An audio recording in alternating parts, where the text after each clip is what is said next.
card for a parking problem.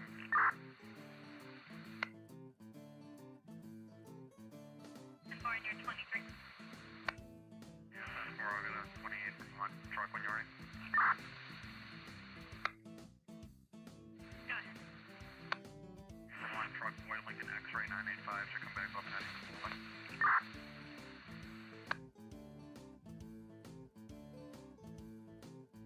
Toyota 2000. Patrick Spalding. 10-4. If you can just put a little note in the, something like that, I might not be leaving a note on his vehicle as well, they can remove it.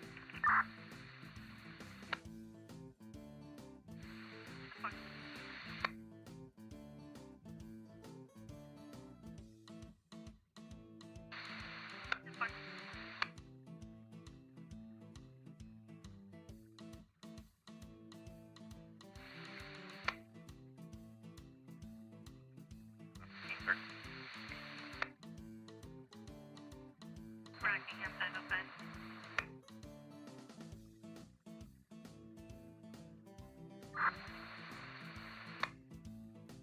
505 enter vandalism case for Athens. Complainant, soon to be ex, slashed her tires and has made threatening comments to her. She's concerned he might return. Yeah, forgive this at 32. 10-4.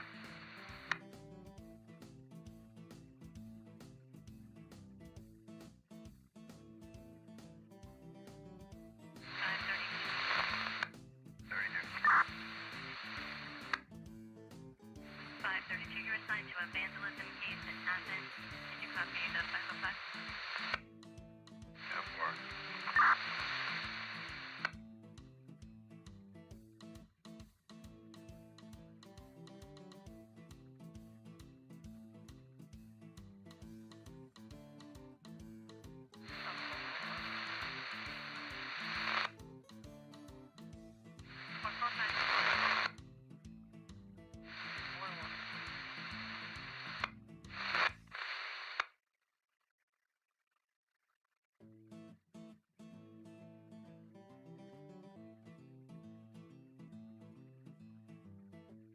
Look at that.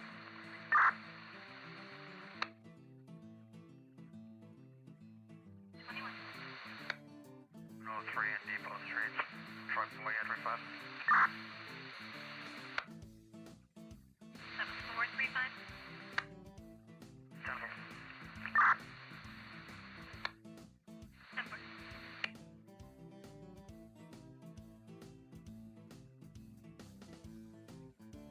You go to 43 again. 143. You go with that 43 you had. I didn't hear any, but I had jump looks like we do. 10-4. I just wanted to know if you should be back 76 to Cabana Circle or to the subject's address.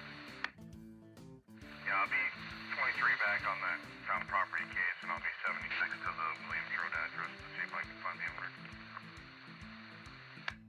10-4.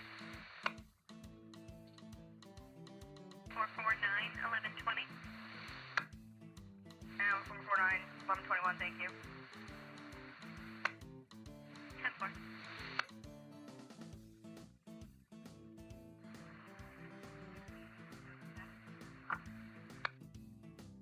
Code 4. 4.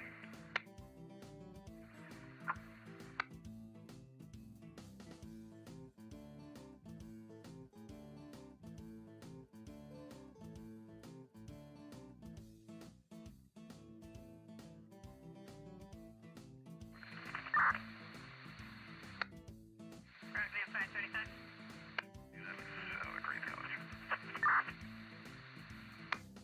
535. Should be. You guys know if our woman is plugged into a house.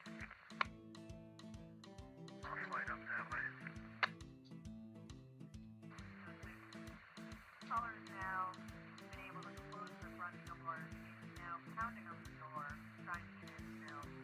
Still 5 foot, long dark hair, got tie-dye shirt on. Number 21 is on. We have separation. Inboard now. Excuse me.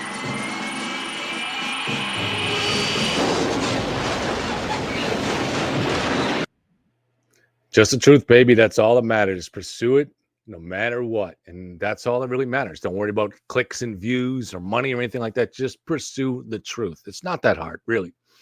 All right, tonight, I'm going to do the unthinkable. I'm going to make the case for Proctor staying on the force. Yeah. I'm going to give you some YCT analysis on the drones. We're going to go over Higgins' phone. Did he have something to hide?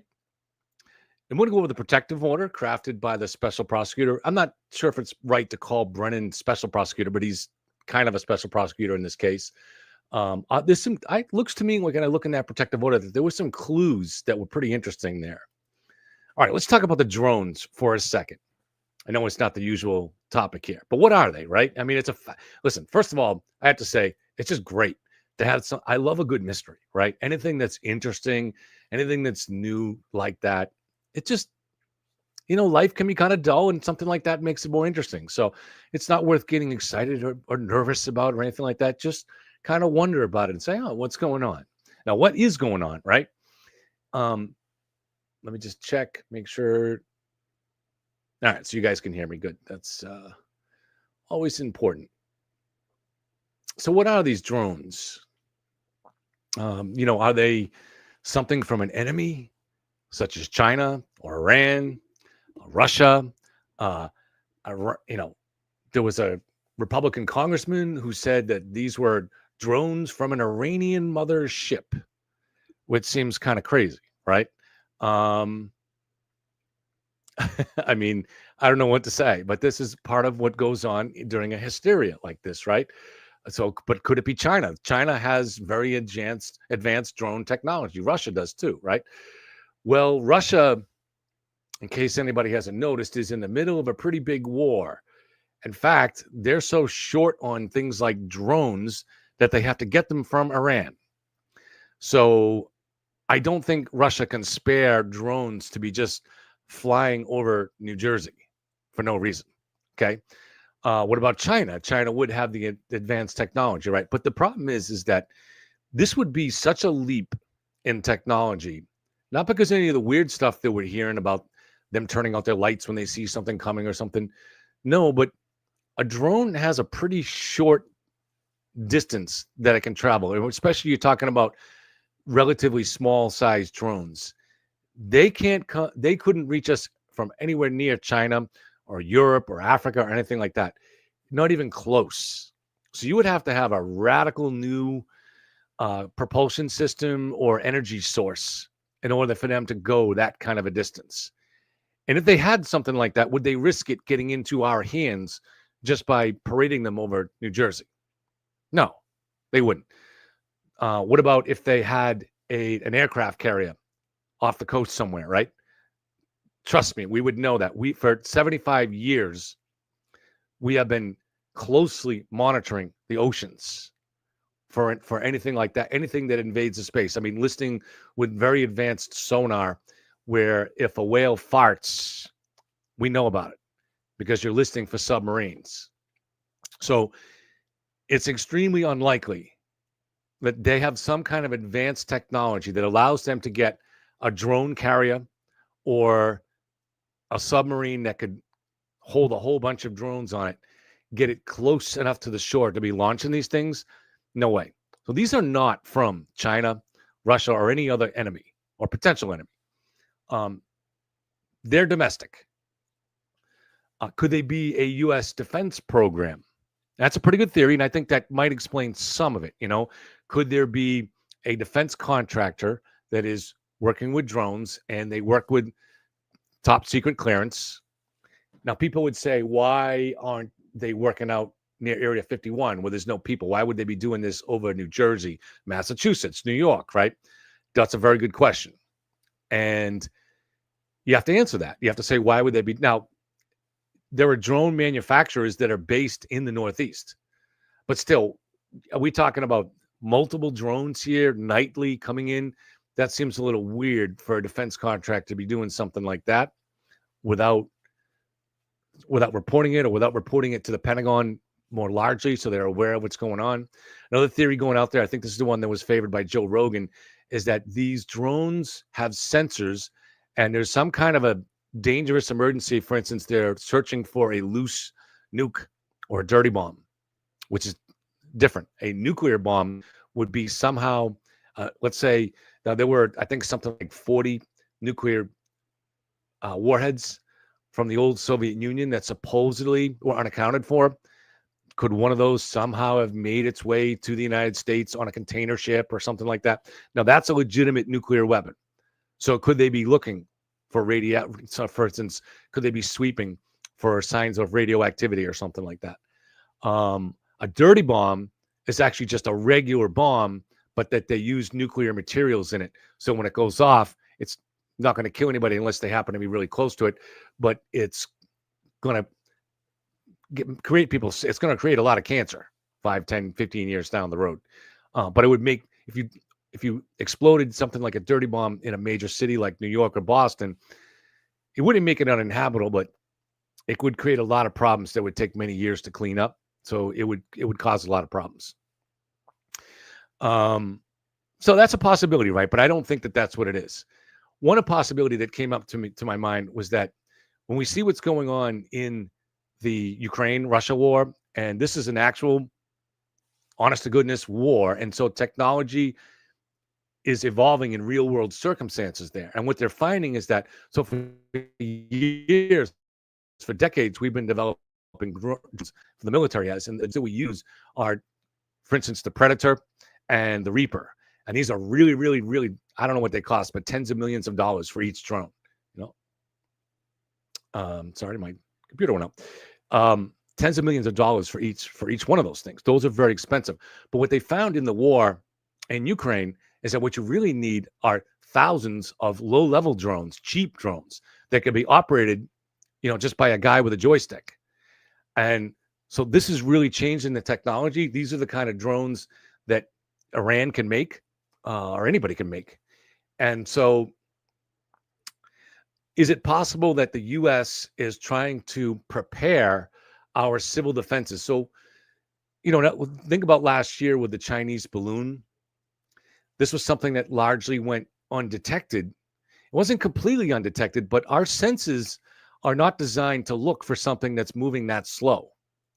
They're designed to look for missiles. And defenses, closer to home defenses and civilian defenses, they're looking for objects that are flying higher, that are bigger, and that are flying faster. So something like a drone that's maybe only going 120 miles an hour at only 1,000 feet and is not a very big object, it's not that we can't detect it, but the systems they're just not designed to detect and then deal with something like that, because you don't want your systems, for instance, getting alarmed every time a bird flies by, right? So they're just not designed to pick those things up. So it's possible that the defense has, that the federal government has come up with some kind of a way to try to prepare our civil defenses by having these drones, approach air bases and approach, reservoirs and nuclear plants and stuff like that, and see if it'd be the only way to really kind of get our systems up to speed to doing that. I think that's a good explanation, and I came up with that idea myself, but as is often the case, I suspect I was wrong. I just don't think that there would be the political will to do something that tricky like that. I don't think that they would be too politically risky to try to pull something like that off. So what else could it be? Well, obviously it could be aliens, right? Little green men. The question with that is if aliens are coming all the way across the universe, why are they operating cheap little drones? It seems a little unlikely. And even people I've heard who pull out their camera, you can hear the drones, and they have, kind of a cheap engine. It's nothing. There's no super technology there.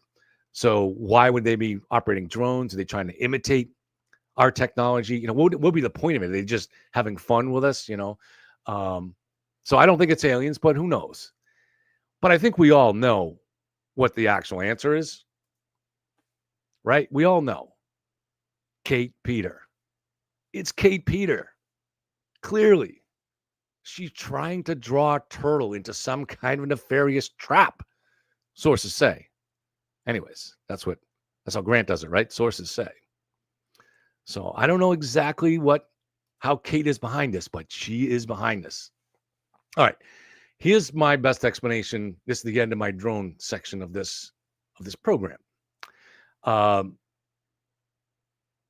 This is basically a combination of hysteria, practical jokes, and a little bit of kernel of truth possibly there with some defense contractor testing some drones in a couple of areas. You got to look at there. So a lot of these people, there are something like 1 million drone operators in this country, I believe. And so they may each have a handful of drones, right? But they join clubs, and these things are piloted by GPS. So if you got, let's say now these clubs that are inside New York, believe it or not, I belong to a splunking club, a New York City with Splunk is for caving, right? I belong to that club. Now, you will never catch me inside a cave. You kidding me? I joined that club years ago as part of a screenplay that I was working on. But because it's in New York City, there's quite a few people in it, right? Because New York is so big. So if you had I'm sure there are drone clubs that are based in the New York City area. There might, who knows? There might be 100 people in that kind of club, right? And you got to get 10 of them to have a little fun with people. Now, let's say they go out to a beach in New Jersey, and they're each just operating one drone. However, they're each putting the same GPS coordinates on it.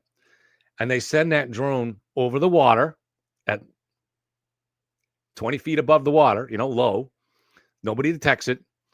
Then a half mile out, they bring it up to 1,000 feet. And they've given it all the exact same GPS coordinates somewhere, say Trump's house or whatever, mansion or whatever he has in New Jersey, right? I forget the name of that place. And so now these 10 drones, each one with a different owner, but all of them in a line start going along that same route because it's GPS driven. So it'll look like a strange line of drones going in that direction.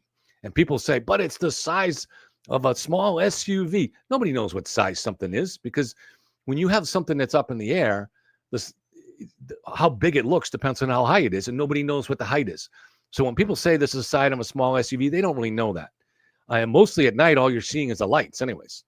So then there's a level of kind of hysteria, because it's not hysteria like crazy in the sense of like Free Karen Reed, but there's fun hysteria in that people are kind of having fun thinking, what can these things be, So they're heading out of their house and they're looking up at the sky, and everything they see that they're not used to seeing. Oh my God, there's one right there, but it's really just a jet that's been there. There's a jet out there probably every night, but how often are you going out at night and looking at the sky?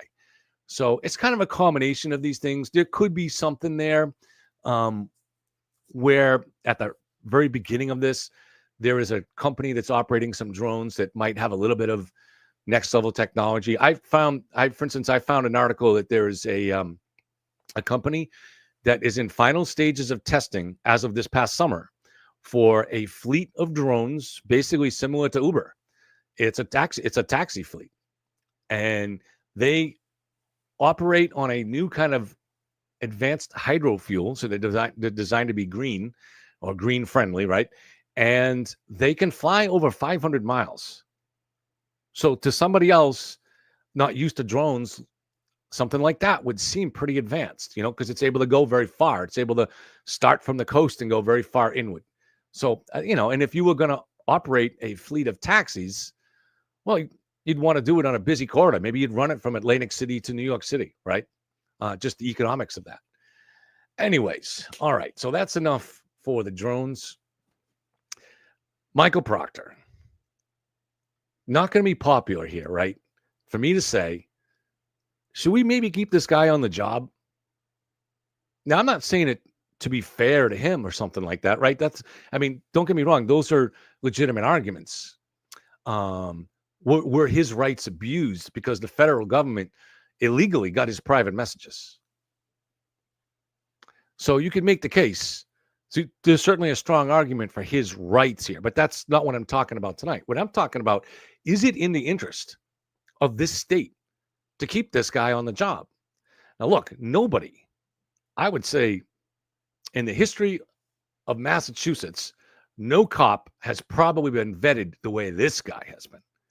All right. I mean, because they got his private messages going back 5 years. All right. 5 years. They are desperate to get something on this guy because it's become political. And not just the feds. Now, it started out, the feds were trying to destroy this guy because for whatever their reason is, they're trying to help Karen. And we'll get more on that later. But then once it became politically incorrect because of his messages being insensitive, now you have all the powers that be, the liberal governor and everybody else. They want to cut ties with this guy, right? For different reasons, having nothing to do with believing in the conspiracy. So everybody's looking into this guy. Everybody. They're looking into all of his phone messages, all of his emails, private, his job related, everything. They're looking for a reason. No, probably nobody has ever been examined more hard than this guy. How many cops could actually withstand that kind of scrutiny? And there's literally no wrongdoing, not even a ticket fixed. I mean, there's nothing there. There seems to be nothing there because if there was, they would have used it and we would have heard about it. So if this guy is that clean, why are we getting rid of him? Now, don't get me wrong. Those text messages were extremely inappropriate and insensitive. But I got to say, if you look at the private messages of male police officers, local, state, federal, if you look at their private messages and you want to get rid of them based on insensitive messages, you're not going to have very many left. That's just a fact. It can be deceiving too. And again, no excuse for it. But when I lived in Worcester, I had a lot of friends that were cops and they had kind of a locker room humor. And these guys, I'd be included in some of their text chains. And yeah, you'd see some stuff like, wow. And you'd think like, wow, if this ever get out, this dude's in trouble. Way worse than anything Proctor ever said. But I also knew these guys personally. I knew that it wasn't even how they really thought. It wasn't how they talked in private. It was just kind of edgy kind of humor that goes on, Again, I'm not excusing it. But do you want to throw this guy out and his experience and his training just because of that? I'm not sure if that's a good decision. It takes a large investment to prepare a state police detective. It's not easy to find these guys. They don't grow on trees. So someone that's been a detective now for 5 years, he brings a lot of experience. And then this becomes a huge part of that experience. A lot of the mistakes that he made in this case, for instance, using his private text to talk about the case a little bit, he's never going to do again. This guy's probably the safest cop in the country for never doing something like that again. But then even just, I think what we see here, there were some inefficiencies in the way the state police conducted this investigation, but I'm going to go out on a limb here and say that's probably normally the case with every investigation. A lot of thankless work that these guys have to do. A lot of, I mean, if you're for instance, a Boston cop working in Boston, I mean, you got a lot of murders, a lot of scummy crimes, gangster, drug related stuff like that. And these guys, forget about the danger. All right. There is a danger with the job, right? But I'm going to say that at least in the case of Michael Proctor, he probably wasn't in that much danger normally, but just the, the tedium of some of the cases that you have to deal with here. Now that's no excuse. It's whenever you're dealing with a murder, any investigation, but certainly a murder investigation and certainly a murder investigation involving a dead police officer, you would think that every single I is going to be dotted and T crossed. And I'm sure no investigation ever is like that. But this is definitely something that could be used as a motivation to where could improvements be made. Now, a lot of the stuff that's said about the sloppiness, the so-called sloppiness of this investigation, all of it is said by people that don't know anything. Now, I didn't know anything either, right? I've spent a lot of time learning over the last year and a half. But so a lot of the things that we look at and say, oh, that's horrible. Why didn't they go in the house? I mean, I've explained these things many times before. Most things have explanations. And We don't understand them because we don't know how the sausage is made. We don't do their work, and nobody in the media is really explaining it to us. And there's a lot of things like that in life. Like, for instance, voting. We all believe in democracy, right? Most of us, all of us believe in, we want fair elections, but we have no idea what really goes on. You walk in, you give them your name, you fill out your ballot, you drop it in the box. How is that thing counted? What's really going on with it? How do they exclude people that shouldn't be on the voting rolls? All that stuff. We have no idea, right? And we've learned a little bit in the last 20 years. First, you had the election 2000 when hanging chads, and in 2020 you had that election there with Trump, and that was during the pandemic. That was one of the problems there. So you've had, but we still, at the end of the day, don't really know, and the media doesn't do a very good job explaining us. And this is the same thing with so many aspects of police investigations, how detectives work, how they work in vital combination and cooperation with the local police.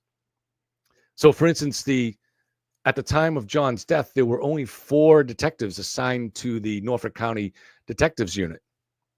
There were only 4. There's other specialists that work in the office there, and then there's Lieutenant Tully, who was in charge. So it's these guys, it's not set up so they're supposed to investigate this stuff by themselves. They work in cooperation with the local police. Now, some of that was recused in this case, at least part of it, because it happened John was found on the lawn of Brian Albert, and Kevin Albert was a Canton cop. So they decided, not because of any suspicion, but that the Canton police shouldn't be involved with any of the interview process with the witnesses. Again, it was not because there was a suspicion of something happened there, So and it wasn't a complete recusal. That's why they still towed the vehicle to the Sallyport, which was the closest location to the prosecutor's office, which is in Canton. So the Sallyport is 1 mile away. So that was always going, even if that was always going to be where they were going to tow that Lexus. That was just because it's the closest. Just like the evidence of John's clothing and all that stuff. That is, eventually it may go off to a state police lab for testing, but generally it's stored in the evidence room inside the Norfolk County DA's office. Why? Because that's where the prosecutors are. And so we don't think about this stuff, right? I think most of what we learned about the process comes from watching the old TV series Law and Order, how the cops investigate the case and then the police prosecute. And that was a great show for demonstrating how that works. But before that show, none of us in the civilian world really understood how that shit worked. And we still don't really know. And there's really nobody in the media trying to explain it to us either. So fortunately, you can get this information now. I recommend I use Bing's Copilot, which is a form of Chat GPT. And you can ask it any question like that, and you'll generally get the answer now in seconds. And so it makes researching a lot of this stuff, really, really, really, really easy. So there's no excuse for not having this information at the tip of your fingers. But you have to do a little bit of work. You're going to have to go get it because Channel 5's not going to do it. It's not salacious enough, right? So Proctor's been vetted now.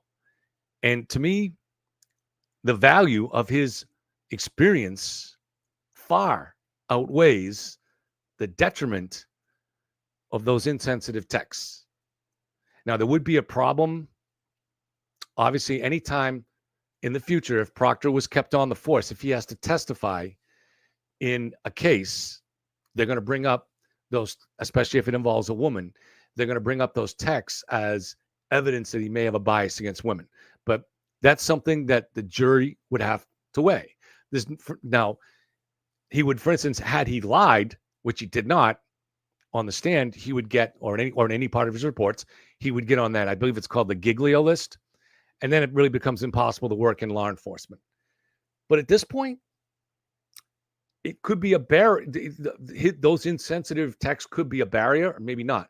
But there's other jobs in the state police for somebody like that. For instance, you could put him at the academy.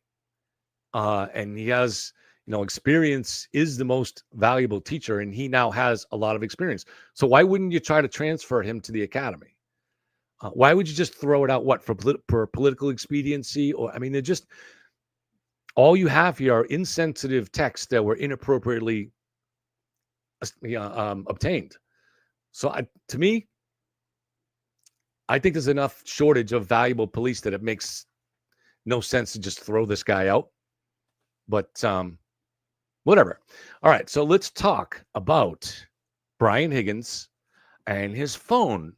Because somebody asked me this today. Someone, Dawn, if you're here, Dawn, tonight, she's someone that has some questions, and I think she, we're friends on Facebook, and she, I don't know where her position is on the case. Based on her questions, I would say she's on the fence, and that's where anybody who hasn't investigated this case really extensively for a long time, like me, should be on the fence. And I was on the fence for months on this case, So that's the rational place to be, is on the fence, finding answers for these things. And Dawn reaches out to get some of these answers, right? I don't know if she participates in any Free Karen Read forums or Facebook groups or anything like that. I don't, but she's obviously heard these things. And she said, so why would Higgins wipe his phone? What does he have to hide? All right, so let's talk about what we know about Brian Higgins' phone. Let me have a drink for a second, if that's all right. I'm sorry. It's just iced tea. I should go grab a beer, but all right. So Brian Higgins testified somewhat extensively about what he did with his phones. And so one of the things that we know is that at some point, not very long after John's death, Brian decided he upgraded his phone. What did he do with the old phone? Well, he knew that it potentially could be of evidentiary value. So he put it on a shelf somewhere and just said, I'm going to save it here until I know it's not needed. Now, Brian, because of his undercover work, regularly changes phones. It's just a matter of safety and other issues because he does undercover work and has for maybe about 10 years, maybe a little more than that. So it's just a regular part of his habit. But he did not delete that phone or any part of it. Did not wipe that phone. He kept it there. Now, we have to understand, they did not get into Karen's phone until August of 2022. So she didn't give them their password. And they use a machine, I forget what it's called, that basically cycles through all the potential passwords on an iPhone. And it can take months. And it did take months. It wasn't until August that they finally had access to this phone. So how do they learn about the flirtatious texts between Brian Higgins and Karen Read? Well, they learned from Brian Higgins. Brian Higgins knew these might be an issue. So he went to a federal facility that is available to local police, state police, anybody in law enforcement. And he used a machine that is used to make copies of those texts. And I believe the way he described it in trial was when he showed up to be interviewed by Michael Proctor as a normal part of Michael Proctor and Uri Buchanan interviewing all of the witnesses, he brought a printout of all his texts. None of them were deleted. All of the texts were there between him and Karen. Now, initially, when we heard about this a long time ago, we're thinking, well, that's kind of suspicious. He must have just taken those and then deleted all the other information on his phone, right? Wiped his, that's scary. That's suspicious, right? Maybe he was plotting murder with Brian Albert. Except like almost everything in this case, that's not what happened. That's what the defense wants you to think. And this is something that really is driving me crazy in this case. I can understand why people hear things like, he wiped his phone. Why did he do that? Good questions. Very good questions. The problem is that nobody seems to have that common sense understanding that it's the job of the defense team to sow doubt by putting things out there that are twisted. For instance, the non-human hair that they put out in September of 2023. There was no non-human hair. There's no gap in the library video. They try to make it Alan Jackson in front of the camera. Where are the missing 2 minutes, like the Watergate files, right? The cameras are motion triggered. Karen didn't go by the library. There's nothing missing. Nothing was deleted from that data. All right. But they try to make it seem like this. And I fell for it too. Don't feel bad if you fell for it. I totally fell for it. You can go look at my old videos. And I did a video on the library gap. Okay. So this is a learning process for all of us. But we should have an understanding that defense teams are going to twist words. It's just what they do. And it's happened over and over and over again in this case. And this should be a learning experience for all of us, that this is what defense teams do. Which is not just in this case. You know, we saw it in the Delphi murder trial too, where the defense tried to suggest that the real killers were an Odin cult, and they twisted words on everything. It's their job to do that to a degree, right? So, but our job is to have a little common sense. You know, when you walk onto the lot of a used car lot, when you walk on a used car lot, you have to have a little common sense that guy's job is to sell you that car. His job is not to necessarily do what's best for you. All right. So he's not necessarily going to tell you all the truth about, for instance, the previous owner of the car. Have a little common sense in life. You know, again, don't feel bad, but have a little common sense, because we've all been duped by certain aspects of this case. So Brian Higgins did not wipe his phone. So what happened was he had that phone on a shelf, untouched, except for to make copies of those messages, which he gave to Proctor and Buchanan. And that was when they learned that there were text messages between Karen and Brian Higgins, flirtatious text messages. Now, so John was killed on January 29th. In the middle of September, they get a preservation order.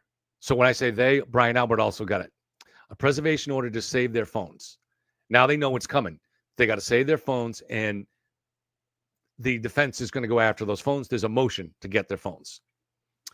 There was a motion at this point to get Brian Higgins' phone. So now the phone stays where it has been, on the shelf, collecting dust. A few weeks later, they learned that the motion was denied. So now Brian's had this phone all this time. He's using a different phone that he's upgraded with. Is it time to get rid of the phone? Well, he wants to be careful, so he reaches out to the witness advocate, or whatever it is, not advocate, the witness liaison at the Norfolk County DA's office. Says, all right, so are we done? Can I get rid of this phone now? And the guy says, yeah, we don't need it. You don't need it anymore. So he throws his phone out. Now, we're told by the defense, he went to a military base to destroy that phone. That sounds really suspicious, right? Like, wow, he went to a military base. What was going on there?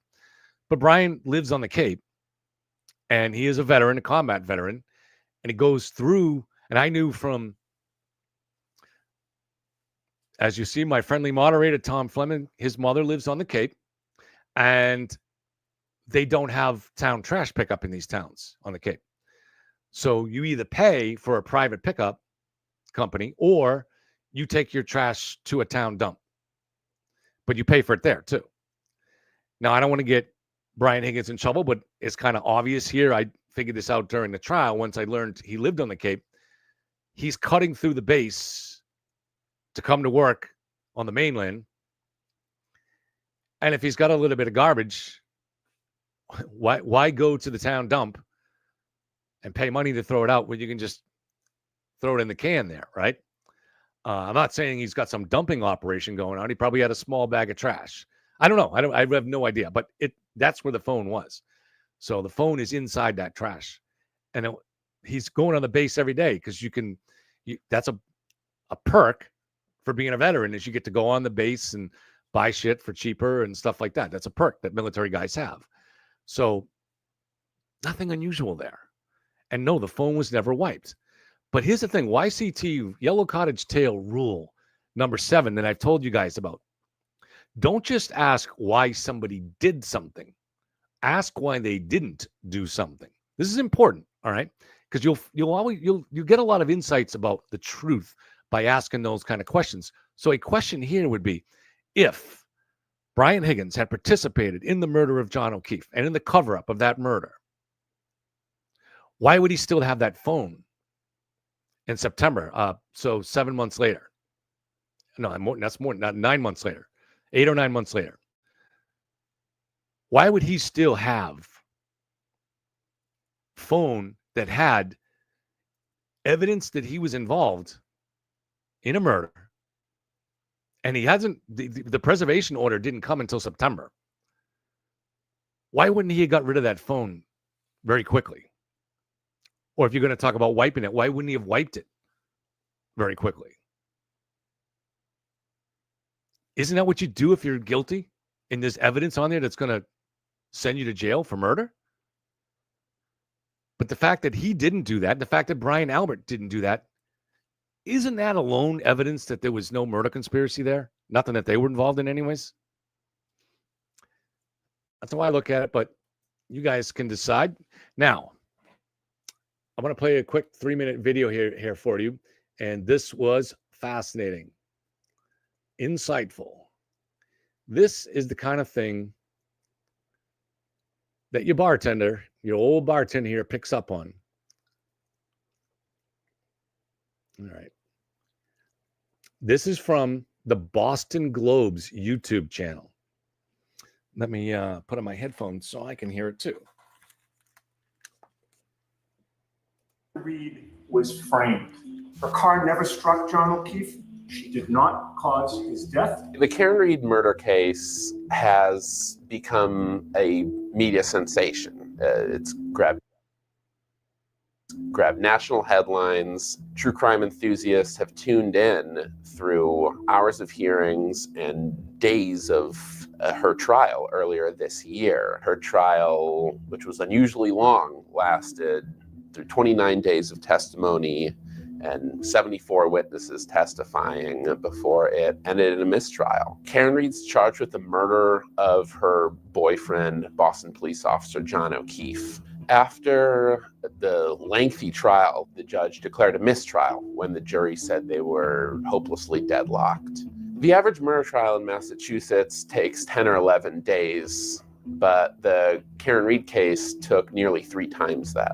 The Reed case is so complicated because it deals with dueling narratives about the death of a police officer. Karen Reed was framed for a murder she did not commit. Reed and her attorneys say she's being framed, and they have presented an elaborate alternative theory as to how O'Keefe ended up dead. Because of that, the trial was very long and complex. Karen Reed has said that her legal bills are more than $5 million and still counting. But there's also a major public expense to any trial. What's often not talked about is the amount of public work that goes into such a proceeding.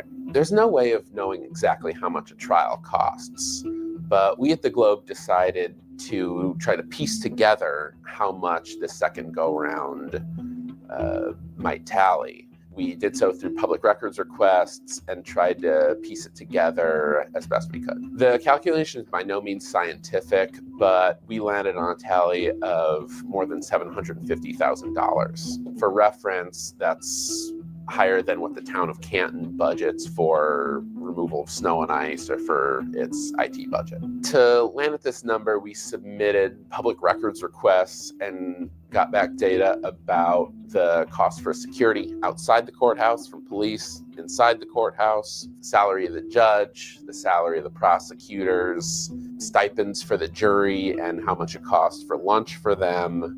This calculation is based on what we saw from Reed's trial in the spring. We divide the cost into several categories. Security outside the courthouse, which is highly unusual for any trial, ran more than $340,000. The jury, which includes transporting them, feeding them, and stipends, was more than $100,000. You can't put a price tag on justice, but it is worth thinking about the amount of public resources that go into putting on something like this that's immensely complicated and that has received so much public attention.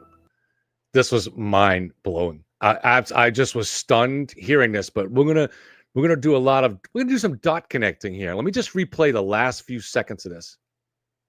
Them, feeding them, and stipends was more than $100,000. You can't put a price tag on justice. You can't put a price tag on justice, and then comes the word but. You can't put a price tag on justice, but we're going to put a price tag on justice. What the F is going on? It is worth thinking about the amount of public resources that go into putting on. I almost have to. All right, let me take this off for now because this really angers me. And, I'm 58 years old, been a lifelong reader of the Boston Globe, and I'm angry at it for most of my life. I consider that newspaper to be utterly political and corrupt.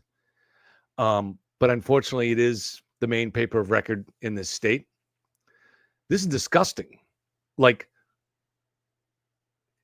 they suddenly care about the cost of the trial. Did they do this for the Chesna trial? The Chesna trial had a second trial too.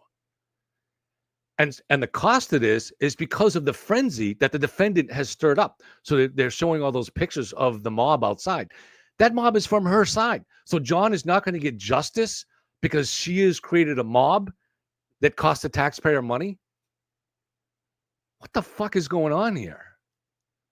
Now, sorry that I swore. But what is going on here? Now let's put on our thinking caps and not be angry about it. Let's think about this for a second. Why would the Boston Globe do this? Does the Boston Globe actually care about the cost of a trial? No, of course they don't. Of course they don't. They wouldn't say this if the color of the victims were different, right? So, I mean, it just there's no way they would do it. Are they somehow trying to grift by putting out a video like this? No, they don't put out that many videos. This is not going to get that many views. Let's see how many views it has right now.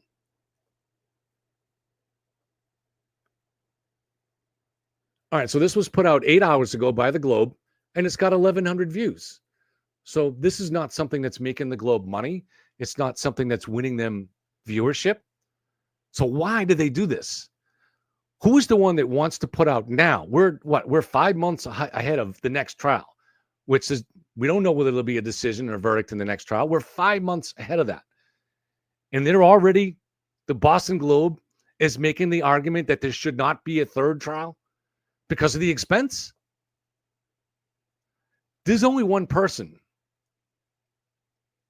There's only one interested party that would want to do that, put out that story. And that's obviously Karen Reed.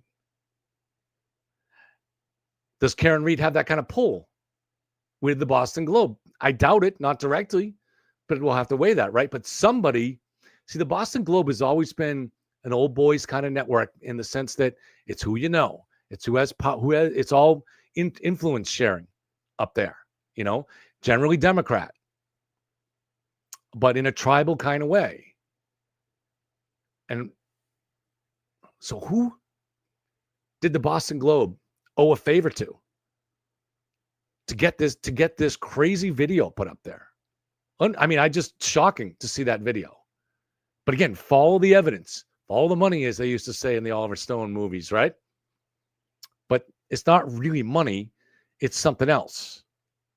I don't believe it's so. My King of Kings says conspiracy sells. I don't think that applies in this case. You're absolutely right. And when it comes to YouTube channels, but I don't think that applies here. And they're not even suggesting there's a conspiracy. They're just saying the trial is not worth the price. Now, look, if you're something that Free Karen Reed people don't understand, but that her lawyers do understand, is that they're not going to get an acquittal. That is not truly on the table. I don't know if they thought that was possible in June, maybe. But it's definitely not on the table now.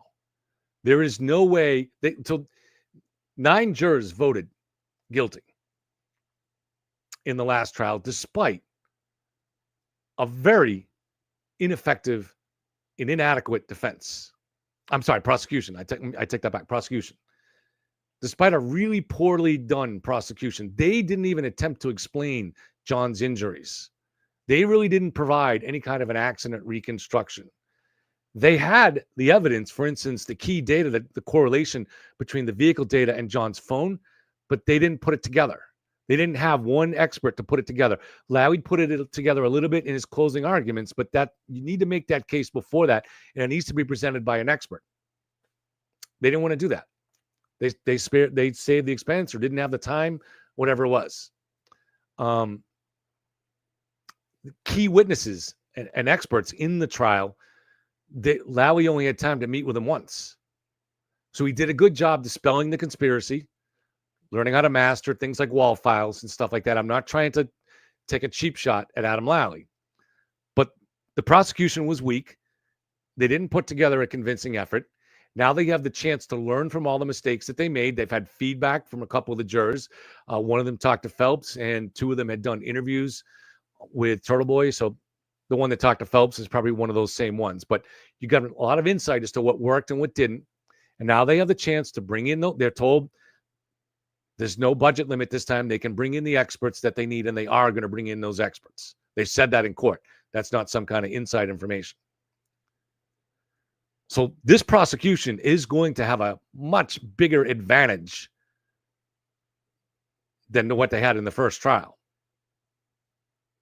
And in the first trial, they came close. They got 9 votes for guilty. So barring some new dramatic evidence that emerges for the defense, there is no chance you're going to get 12 jurors to vote for acquittal. There's no chance. And her lawyers aren't stupid people. They know that. So what they're playing for here is, again, a hung jury. They're hoping there's going to be 1 or 2 jurors that aren't convinced by the evidence or went into it with their minds made up beforehand, which happened to at least one juror last time that was dismissed. And there's evidence for a second one that ended up an alternate, who, when she was chosen as an alternate, the next day showed up in court in pink and looked very unhappy. So there's a very good chance that you will get a turtle rider on this jury. We did before. So that could be enough to get a hung jury. So the defense strategy is to get a turtle rider, this very irrational cult-like people, onto the jury, get a hung jury, and then make the case to the public that the defense is not worth a third trial. That's their strategy. This isn't rocket science. This isn't, I don't want to, the defense is geniuses and they're playing chess. No, this is easy stuff. Anybody can figure this out. You don't even have to be a lawyer. You could be an offensive coordinator for a pro football team and come in and figure this out. Maybe not the Patriots offensive coordinator, but you could come in and figure this out and just say, okay, we're not going to get acquittal. So what's our next strat? What's the game plan? The game plan is to get a hung jury and hope that the state doesn't go for a third bite at the apple. How do you do that? You start a media campaign. And here it is right here. This is the start of a media campaign. But who on the Karen Reed team would be able to get that in the Boston Globe, the paper of record for this region? How could they do that? How could they do that? This was not Howie Carr, who's been grifting on the conspiracy. This is the Boston Globe, right? How could they do that? Somebody has to have a connection. Somebody owes a favor. There's an exchange of interests here. So is it Karen Reed? Is it Bill Reed? Maybe, but I don't think so. Is it Alan Jackson? Well, he does know a lot of people, big time people, but he is from California. What about David Yannetti? David Yannetti was a prosecutor, key prosecutor in the Suffolk County DA's office for 10 years. That's Boston. Handled big cases. Rubbed elbows with a lot of different people. Again, I'm not accusing him, but if you ask me to speculate, I would say that David Yannetti has some influential contacts with the Boston Globe. That's a starting point. Oh, this will get better. You want to see the dot connecting? Watch where I go. So a lot of people have connected Rachel Rollins to the beginning of this investigation, to the beginning of the federal aspect of this investigation. I once speculated on that myself about a year and a half ago, maybe more than that. I did a whole video on it. But it's been a long time since I believed that. And I now have direct evidence that that is not the case. Rachel Rollins had nothing to do with the launching of this investigation. She wasn't even aware of it. Karen Reed's team got a meeting with then first assistant U.S. attorney, Josh Levy, now acting U.S. or now actually official U.S. attorney, Josh Levy, that guy who's now doing a press conference every day. Every day. He's in basically the last month in his job. He's going to be leaving with the new administration, and he's doing a press conference every day. This is an ambitious guy. I've never seen a U.S. attorney do a press conference every day. It's really, really strange. So the federal investigation did not begin with Rachel Rollins. It began with Josh Levy. And it's very, very unusual to get that kind of access where you can get a meeting with the first assistant U.S. attorney. That's like getting a meeting, for instance, with the chief of staff of the White House or something like that. The first assistant U.S. attorney works as the chief of staff. He really runs the office in a lot of ways and decides what goes to the attention of the U.S. attorney. U.S. attorney is a very powerful position. It's the only person above the U.S. attorney in the chain of command is the attorney general in Washington and then the president above that. Very powerful position. Now let's back up the truck a little bit. So just keep this in mind. David Yannetti, I speculate, was the reason that the Boston Globe went with this really weird video. That's the launching of their media campaign to try to say there should be no third trial. This was the first salvo in that round of shelling. Okay, this is the beginning of it. You'll see more. I guarantee you'll see more. David Yannetti walked into Josh Levy's office with Karen and sold them on the idea that that the investigation into Karen was corrupt. They seem to have we have never been able to figure out what could have predicated that. Rich Green and the weird data that he claimed that he found, that didn't happen until many months later. Many months. So it wasn't that. So what did they have? The ARCA guys, this was long before the ARCA guys testified, or even not just testified. This is long before the ARCA guys came up with a report.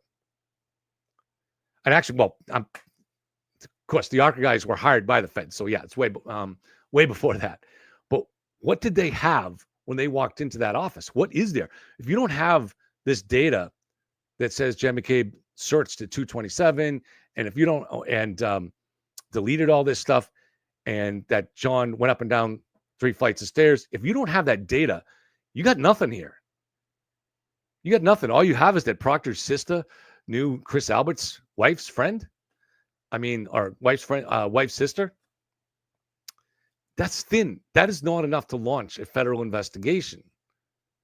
Now, if you do launch a federal investigation on that because you have a friendly relationship with the attorney, now, if it turns out that you were duped, you're going to dig your heels in to make sure that's never exposed. You're going to keep trying to help the defendant because that's one way to make sure it's never exposed. And I think that's probably what we're looking at here, but that doesn't excuse all the misconduct that went on by the U.S. Attorney's Office under Josh Levy. But again, we're connecting dots. We're connecting dots just like Oliver Stone, right? So to repeat, it seems that Yannetti has this pull with the Globe, and that's why he got this video up here. Yannetti seems to have a connection to Josh Levy, and that's why he got the meeting. Let's go back a little further. 2021. Not sure of the month, but early in 2021. There's a new administration, and it is a Democrat administration taking over for a Republican. It's Joe Biden. So there's transfer of power, and there's an opening in the U.S. Attorney's Office. Eventually, this would be filled by Rachel Rollins. But the short list, basically, Rachel Rollins was competing with someone else who very, very, very much wanted that job. And that person was Josh Levy. He wanted that job. Did he feel he was entitled to it? Maybe. The U.S. Attorney's Office, about 30% of the attorneys there worked at Ropes and Gray. That's what I'm told anyways. Ropes and Gray is where Josh Levy worked and became a partner. There's a very strong institutional connection there. So Josh Levy had ties all over that office, and he wanted it. Didn't want Rachel Rollins to have it. Didn't want her to have that job.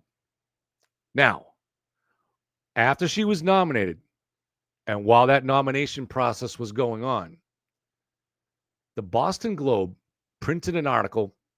I don't remember all the details of it. I haven't read it since I read it back when it happened. So, 4 years ago.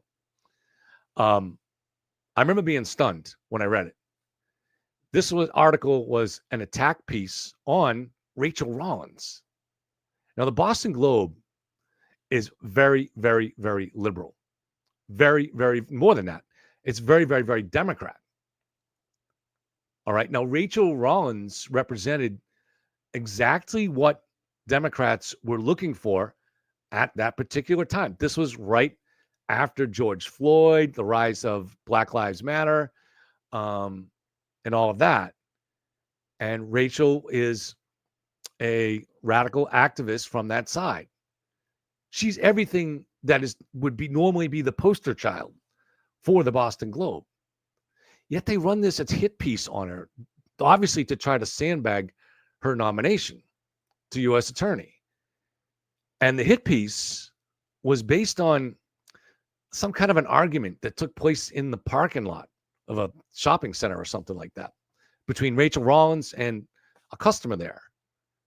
Now, this person who she got an argument with, sources tell me, good sources, not grant sources, good sources, that this person had connections to Turtle Boy and that this person changed their story many times, more than Karen even.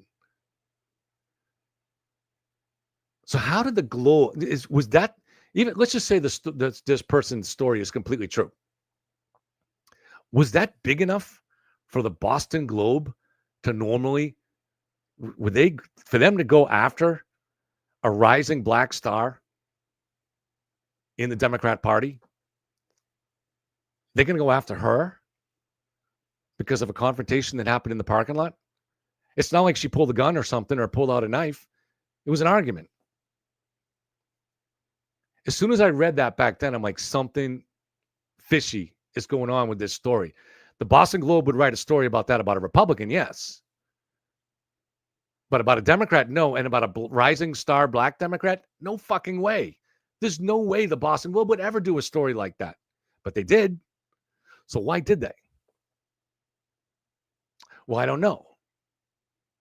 But you can clearly see the Boston Globe was trying to sandbag the nomination of Rachel Rollins to become the U.S. Attorney. She'd already been picked, but she hadn't been confirmed yet. Why? Why would somebody want to prevent this rising black star? That's exactly what the Biden administration was looking for. And they ignored that article and did continue to appoint her. And she got confirmed. So why were they trying to sandbag her based on that? So that story didn't do anything to derail her, yet they tried. Who had an interest in her not getting that job? Josh Levy. Sorry if that's too obvious, but Josh frickin' Levy is the one that had an interest. And he wanted that job really bad. Really bad. Now, Rachel Rollins lasted a couple of years in that position, or a year and a half. she was forced out by an inspector general investigation and an ethics office investigation that found some wrongdoing. I also remember, again, keep in mind, I'm not ideological, but I tend to vote GOP, especially in this state, because this state has what I consider to be one-party rule. So even though I am liberal on many social issues and stuff like that, I'm a mixed bag on issues, I tend to vote Republican in this state because I don't think one-party rule is a good idea. And there might be some other reasons too. But, some of the extremism that goes on the left, I find to be dangerous and even reality denying. But in any case, I could look at that. And when I saw what they let her go for, I think she went to a fundraiser with Jill Biden in Andover and went to some junket in California or something like that. Don't get me wrong, it was wrongdoing. But it's the kind of shit that every politician does. It was really small. Really small. And this was my opinion of it when I read it back then. And like I said, I am not someone that was inclined to politically support Rachel Rollins or anybody else from the far left side of the party. But yet, as soon as I looked at it, I said, something stinks here. I talked about with Dave McGrath a lot at the time. I was like, and he agreed, something stinks here. What is going on? Why are they trying to take down someone like this with petty crimes? Somebody had the long knives out for Rachel Rollins. Now, we know that Josh Levy cooperated with the Inspector General investigation, but we don't know what information was given. But again, here's a guy who wanted that position. Can you see the dot connecting here? All right. So you got somebody with the pull at the Boston Globe in 2021, got that story in there to try to sandbag her nomination. Skipping forward to today, somebody has the pull today to get this weird story about Karen Reed trial costing too much. All right. Meanwhile, the person who stood to benefit in the first case, if her nomination was withdrawn, was Josh Levy. The person who stands to benefit from the current Boston Globe story is David Yannetti. The common thread between them is Josh Levy, the same guy who weirdly gave Karen Reed and David Yannetti a meeting where they could present him with the idea that the investigation was corrupt and that there was a frame job on the thinnest of possible evidence.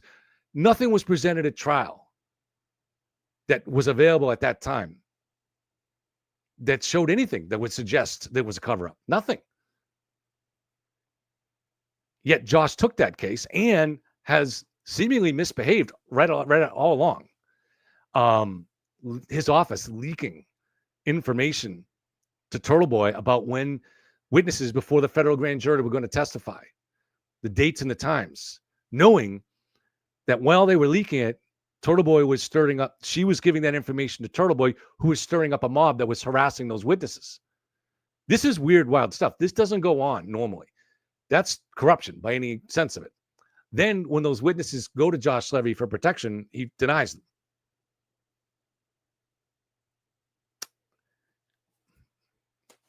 I drawn a map here. I can't draw it any clearer. It's obviously it's speculation. So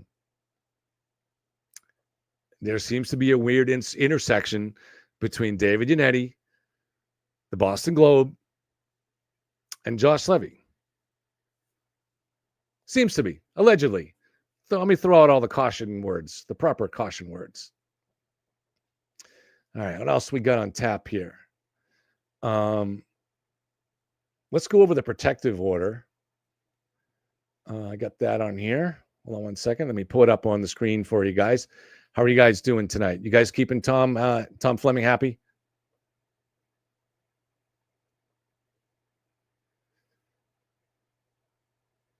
Let's see.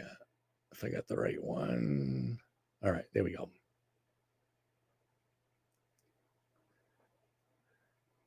All right, so this is the protection order, and normally it's a short document. It's it's a paragraph, but you'll see some things in this that I find interesting. Now, right, again, I don't have to tell you, I'm not a lawyer. Okay, so take that with the appropriate caution. Now, this is about presumably about the communications that the defense wants, private communications of Morrissey. So what had happened was Chris Albert and possibly Jen McCabe had gone to the DA's office asking for help because they were being hounded by a mob. They were asking for protection. And first they went to the Stoughton court. Chris went to the Stoughton court. The motion was denied, but it was leaked from someone from that court to Turtle Boy, who used it to further harass them. Now, Turtle Boy's motive is just to create entertainment and views, but that's how he creates them, is harassing people. So Morrissey had to have an ex parte meeting. He informed all of the prosecutors involved, and the judge of what was going on here. Ex parte means one party, so it's not something that he could inform the defense about, but of course he couldn't because they were leaking that stuff, right? So the defense has become aware of some of these communications, so they have asked for them. And so we know that the special prosecutor here, Brennan, has been searching through certain terms through those records and providing some of those communications to the defense. But obviously the worry here is they're going to leak it because that's what that defense team does in order for Turtle Boy and that crowd to use it to smear people. So there is a protective order that basically says, no, you better not leak this shit. So here's the writing on it, though, because there are some clues to some really interesting things. The Commonwealth respectfully moves, pursuant to Massachusetts rules, for this honorable court to establish a protective order restricting the public dissemination of all communications provided to the defendant on November 26th. So they were provided these communications already on November 26th, detailed in the Commonwealth's notice of discovery. This order is necessary to effectuate the well-established privacy and safety interests of witnesses and the victim's family. So these messages would be presumably between Morrissey and Chris Albert and maybe other witnesses. And so they're trying to protect the privacy of all of those people. But I was surprised to see it also say, and the victim's family. So presumably Paul had complained to Morrissey's office too, or maybe John's mother.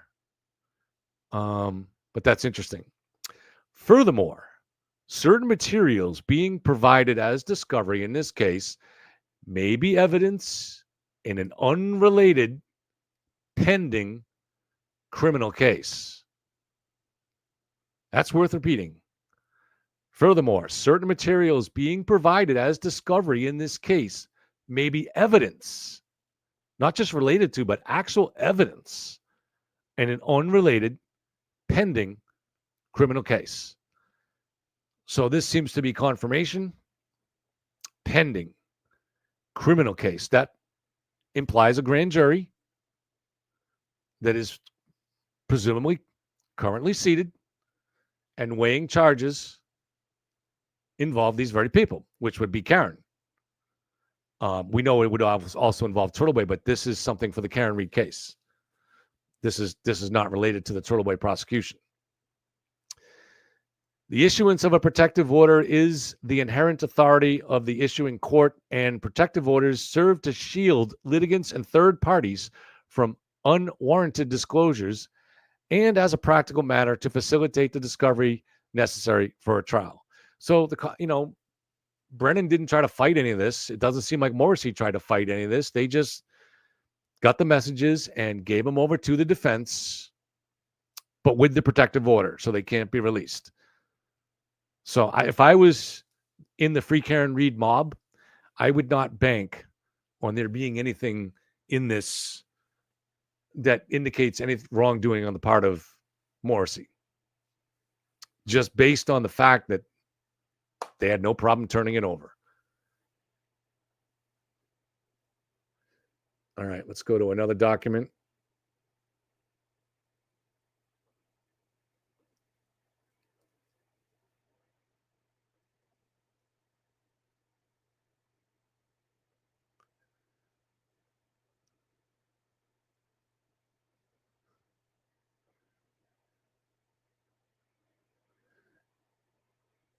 All right, let me try a different one. This one is...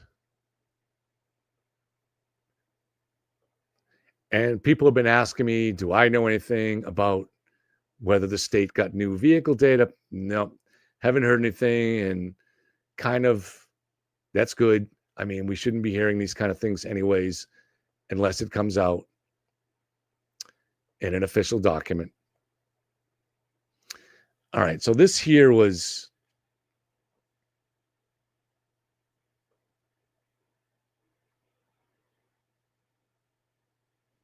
One second. All right.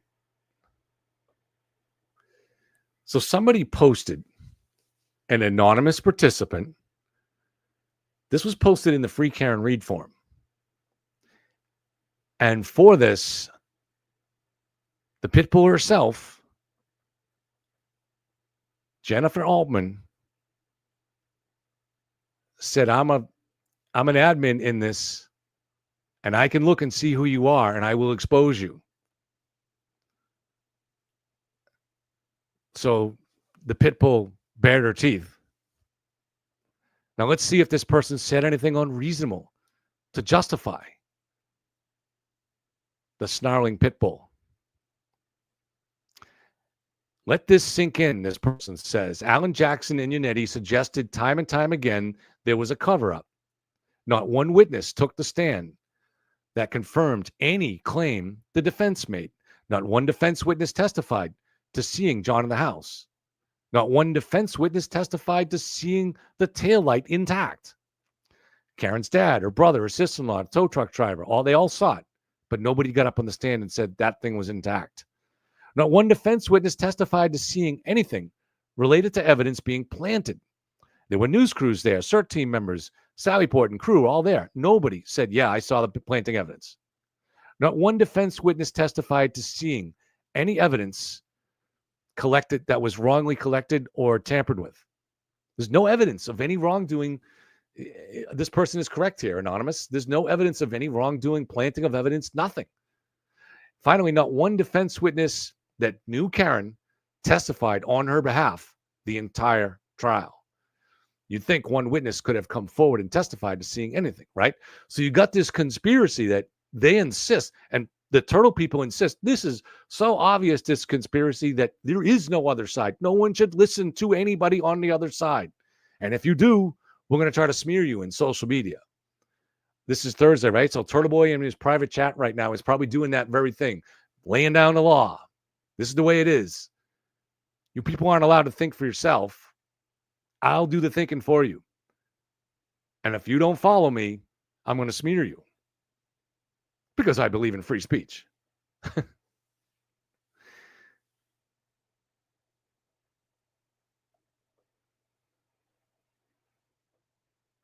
So they were going to destroy that person.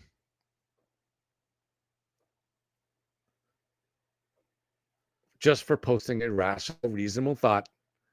But they don't want, no rational and reasonable is welcome. This is a post that I made earlier, and someone had made a copy of it. So once the copy got around, I ended up with a copy of it. So this was Dag Nabbit had accused. So I had said, notice how Turtle Boy really doesn't want the prosecution to get that phone, to get those devices, right? And so Dag Nabbit said, wow, you're how did she put it? She said that the way I had put it, or the way I must believe it, is that the fact that Turtle Boy tried to prevent the state from getting his devices that I was saying that is strong proof that he's guilty of something. Of course, I never said that. So this was my reply. And listen, I've had civil conversations with DAG, so this is not like an acrimonious thing. So I said, whoa, slow the truck down, DAG Nabbit. I made no such conclusion. Please do not put words in my mouth. I certainly never used the word proof, let alone strong proof. But I had just made a quick comment, so I expand on it here, though. So we all understand that there are potential First Amendment and journalistic rights issues here. But isn't that part of what the Taint team is for? That's what they have looking on this here, to make sure there's no violations right there, so that those kind of messages like a whistleblower should be excluded. I said, yes, it's possible that Aiden has some police officer whistleblower, because that's what Bradel implied, or as hinted by Bradel. But my sense is that this is not the worry, and let me explain why. Whatever information on the devices they are worried about is ultimately going to be discovered. Everybody knows that. So what they're really doing is just trying to delay that discovery. So we can speculate as to the value of that delaying. Why? We're only speculating. We don't know, right? But that's what I'm doing here. Is in this post, I speculated. Rumors have it that a grand jury is being presented evidence, and we just saw kind of indirect confirmation of it in that protective order. So rumors have it that a grand jury is being presented evidence on conspiracy charges against Karen and Aiden regarding witness intimidation. If those charges come through, now I'm just an old bartender, but I believe that means that bond will be revoked for both of them. They'll go to jail to await their trial. Any new evidence found on the devices will go to the grand jury. And so that could lead to the new charges, and the new charges would lead to the bond revocal. So am I doing the math there, right? That's what I said. Can you see why they'd want to delay that? So they want to delay this right up until the trial, if they can. And I said, so given Turtle's narcissistic nature, what is more likely? That he is protecting some whistleblower or protecting himself and trying to stay out of jail before the trial? I said, you're smarter, you tell me. And while we're on the subject of a whistleblower, what is the difference between that and a mole? A whistleblower is trying to expose corruption or wrongdoing. A mole is trying to obtain confidential information because he has loyalty to someone or something else. And I suppose in some of these cases, what that is there can be in the eye of the beholder. But we can rationally try to distinguish here. So when Chris Albert went to the court to get an HPO, or harassment prevention order, someone there leaked this to Turtle, who trumpeted on his show in order to further harass them. So was this a leaker or a mole? Was this leaker a whistleblower or a mole? That's the key thing, right? So someone in the Stoughton court, this is according to the documents, leaked to Turtle Boy the messages from Chris, the effort to try to get the HPO from Chris. They leaked that, and he used that to taunt them. So was this person that leaked that, was he whistleblowing, or was he just being a mole? Well, was he exposing any wrongdoing or corruption? No, because Chris went to the court legally and was actually denied. So there was no wrongdoing here on the part of the courts. There wasn't even any influence that you could say went on as far as to make Alberts, because he was denied. So this was not a whistleblower.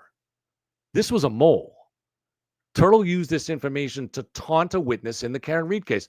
The only purpose was to create entertainment for his show and to expand his power by demonstrating his ability to obtain embarrassing information on people. That's not a whistleblower. A whistleblower is to expose wrongdoing. That didn't happen at all in that case. That person's a mole. That person's a cultist. Now, I want to point out, and I'm not saying that the person I'm going to mention here had any connection to this, but we all know we've talked about this before, when I recently obtained the admin files from Turtle Boy's Facebook group, people in our circle looked into someone whose last name was Fielding, suspecting that he was a mole, because in those communications, they were talking about getting information from him. Well, it turned out, as we've talked about in the show, that he works as a supervisor or probation for the Norfolk County DA's office. And a very astute observer on our side, looking at the photos on Facebook from his house last Christmas, spotted on the wall, and his kids are in the picture, but not their faces, so you can't identify them. They're just kind of standing with their back to the camera. And for some, it's weird that he even took that picture. It's almost like he wanted people to see what was on the wall. So aside from his Christmas decorations, they spotted a free Turtle Boy poster on his living room wall, up with all his Christmas decorations. It's disturbing, right? Like this guy looked at this turtle as some kind of cult leader, and he works for the DA's office. Now, that to me is a mole. That's not a whistleblower. A whistleblower is not putting a free Turtle Boy poster on his wall and taking pictures of it, having up on his wall on Christmas where his little kids can go, "Daddy, what's that? What's a Turtle Boy? Is that like a Ninja Turtle?" Just disturbing. But anyways, that's the difference. That's what I replied. That's the difference between a whistleblower and a mole. What else do we got to discuss?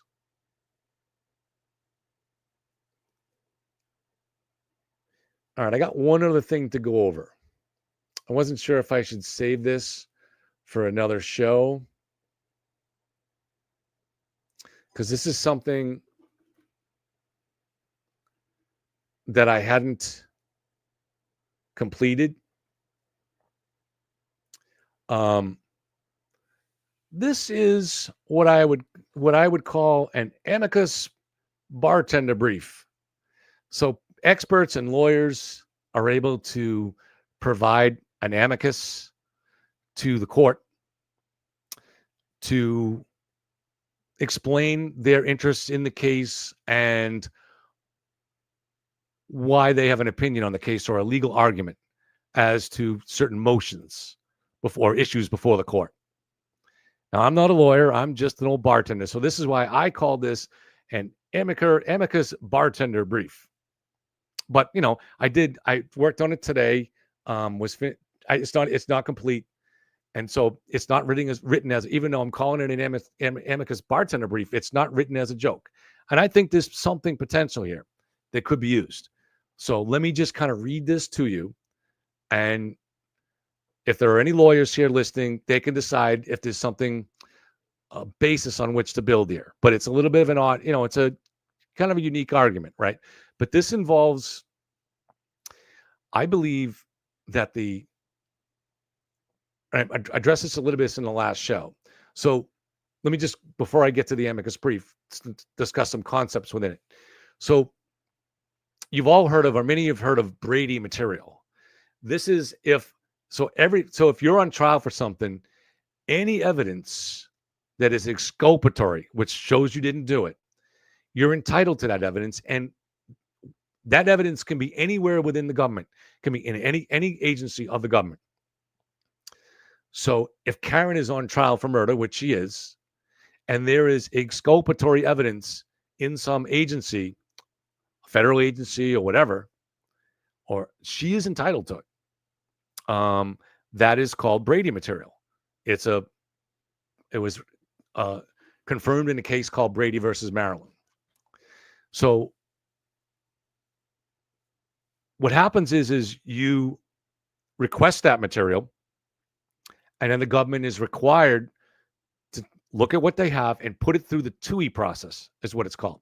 And when you look through the TUI process, then you that's to make sure there are not certain things revealed that the government should not reveal. So, for instance, let's say the evidence was uncovered or reported by an undercover agent of the FBI, right? There's an interest in the government protecting that information, but they put it through this TUI process to vet it. So The DA's office did what they were required to do, and once they learned that there was an FBI investigation, a U.S. Attorney's Office investigation, they officially, formally notified them that we are required, and they are required, to get any exculpatory information, evidence related to the case. And they did. Now, strangely, the U.S. Attorney's Office didn't even reply, which is super strange and really wrong, illegal. So eventually they reached out to the Department of Justice, their bosses in Washington. And so after 5 letters, including that, finally the feds agreed to come forward and provide any exculpatory material that they had to both parties, the prosecution and the defense. And so this all emerged last March, I think, February, March. I think it was March. And so the feds constructed a protective order that none of the information in that would be made public or revealed. And you remember what happened was, of course, by necessity, the defense and the prosecution shared that stash of 3,000 pages of evidence. It included grand jury testimony from the federal grand jury. They gave that to the judge. And then the Boston Globe and other media outlets motioned with the judge for that material to be made public. And somewhat surprisingly, she seemed to want to do that. Why? Because there's a little bit of a loophole there. She had never signed the protective order. The 2 parties were required to sign it. She was not. So it didn't bind her. But she had read the material, and she knew that there was nothing in here exculpatory to Karen. So she made clear at that motion hearing that she leaned towards making this public. But then the U.S. attorney did something incredible. They sent her a letter, and they cited a certain law that is a 200-year-old law, but has not been used in decades. I think the last time it was used was in the Jim Crow South, when an FBI agent killed a white supremacist in self-defense. And the FBI agent was on trial for murder.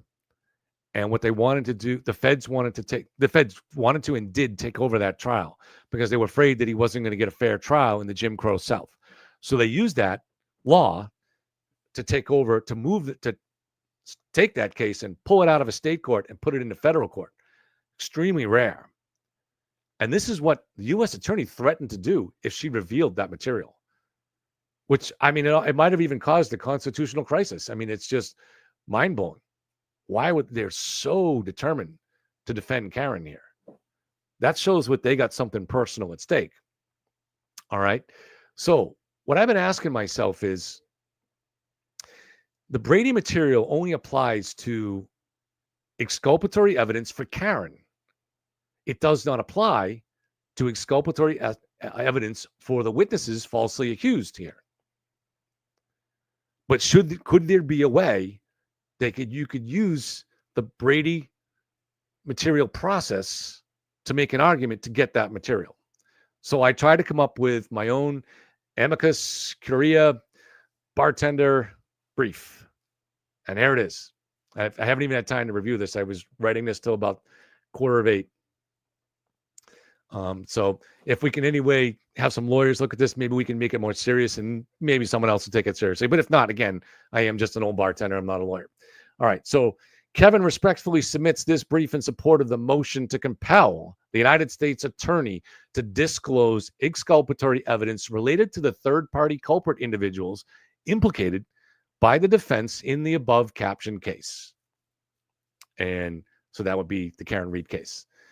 This brief argues that the disclosure of such evidence is essential to ensure a fair trial, uphold the principles of justice, and protect the rights of individuals wrongfully accused. Now, it begins with the interest of the Amicus Curiae. This is how you say why this expert, a lawyer, what their interest is. who they think has an interest at stake here. When a branch of the government has exculpatory evidence for witnesses in a murder case that a defense team falsely accuses of murder, there are multiple parties with a vital interest in having this evidence shared with both the defendant and the prosecution and with the public. Now I'm going to try a little Latin expression here that I threw in here just to try to sound smarter than I am, but I really can't say this. Tom, you'll have to help me with this Latin, or maybe Allison. Fiat justitia ruat caelum. I've been watching too many gladiator movies. But what that means is an old Latin expression: let justice be done though the heavens fall.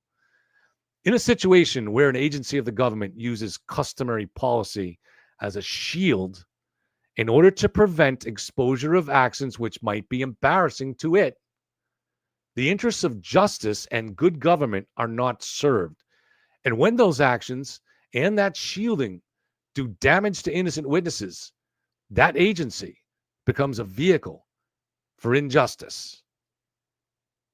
So let me just repeat that because my writing isn't great. So let justice be done though the heavens fall. In a situation where an agency of the government uses customary policy. So in other words, customary policy would be, for instance, when the government says, well, it's our policy to not reveal any material about an investigation until the investigation is over. That's not a law. That's a policy. Or they will say that they don't normally reveal information unless there was an indictment. That's a policy. It's not a law. And so if they're using that to shield themselves from being exposed to actions that they took, the U.S. Attorney's Office, which might be embarrassing to it, then the interests of justice and good government are not served. And when those actions and that shielding do damage to innocent witnesses, that agency actually becomes a vehicle for injustice. All right, that's my opening. I don't know if that sounds okay to you guys. I'll come back and check in the comments. I can't see them right now because I'm reading this, so I will come and check. Save your comments to when I finish this, and I'll see if you guys think this sucks. All right, here's the argument. Oh, see, I said 4 parties, and I don't even remember what the 4th one was, so you can see this is incomplete. But I said 4 parties have been damaged by the federal government's withholding of exculpatory evidence for witnesses falsely accused by a murder defendant. So there are multiple parties that have been damaged by the federal government's withholding of exculpatory evidence for the witnesses falsely accused by a murder defendant. And I didn't have time to write into this here, and I will work on this tomorrow, but I will go over some of the evidence that I think that the feds have. All right. The first party that has an interest here are obviously the witnesses themselves that are falsely accused. So I said, as we will see with evidence listed in state documents, because this has been listed in state documents, the U.S. Attorney's Office of Boston leaked to the defendant the time and the dates of testimony before the federal grand jury of witnesses under its protection. At the time of this leaking, the defendant and her attorneys had just launched a public media and witness harassment campaign through a controversial blogger. We all know who that is. So this leaked information was used to further harass, intimidate, and smear these witnesses. The very office that has decided to withhold this exculpatory material has played a crucial role in that harassment and smearing, the result of which has been tremendously destructive to the witnesses and their families. That office avoids releasing the exculpatory evidence under 2 policy arguments. The first is that the investigation is ongoing. That's why they say they can't release it. However, given that the purpose of the investigation was to prove state corruption in the murder case and that no evidence of corruption was found before the defendant's trial, despite rigorous and intrusive efforts, it's apparent that the agency is merely using the ruse of a continuing investigation to avoid scrutiny. Now, the second argument they use is that it is the policy of the U.S. government to remain silent about grand juries that don't result in indictments. But once again, this is a self-serving shield. The purpose of maintaining secrecy on a grand jury that produces no true bill is to protect the subjects of that investigation, because even the fact that people have been investigated by the U.S. government can do great damage to them and their interests. However, in this case, because the existence of the federal investigation is public, and indeed leaks from the U.S. Attorney's Office helped make it so, then the best way to protect the interests of the witnesses is the opposite of secrecy. The U.S. Attorney should issue, and would be well within his right to do so, a public statement clearing the witnesses falsely accused. This kind of thing is done regularly by prosecutors and police in high-profile cases.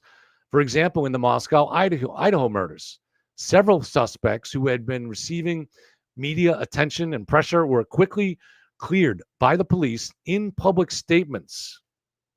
This was done to protect the innocent, something that is a principle of justice. So in that case, they suspected the boyfriend, they suspected the ex-boyfriend of one of the girls. The media did. They suspected, because the girls had tried to call him multiple times that night too. So they were able to point to some things that looked suspicious to the public. They suspected the DoorDash guy who brought pizza minutes before the murders, or whatever kind of food he brought. They suspected there was this guy, when the girls got out of the club that they had been drinking in, they were standing at a food truck, and there was this guy that may have been a friend of theirs or something, or interested in them. He seemed to be kind of shadowing them, and they seemed to be kind of ignoring or laughing at him. So at least those three guys were suspects. But as soon as the police realized that they had alibis, they publicly cleared them. Josh Levy would not do that. He'd use an excuse not to. All right. But the scope of this amicus is not to request a public statement by the U.S. Attorney. That can only be compelled by the integrity of those in the office. However, the witnesses are certainly entitled to exculpatory evidence that the U.S. Attorney's investigation produced. In Moscow, Idaho, for their protection, the innocent suspects were publicly cleared in days. In this case, the U.S. Attorney's Office refrains from allowing the witnesses to clear their names with exculpatory evidence because it will embarrassingly reveal that they launched an investigation with insufficient predication. That's what we're going to learn. The second, this is, maybe I reached a little bit with this one, but I'm trying to make a legal argument here. The second party with an interest in this exculpatory evidence for the witnesses being made public or handed over to the parties is actually Karen Reed. You can make a legal argument for it.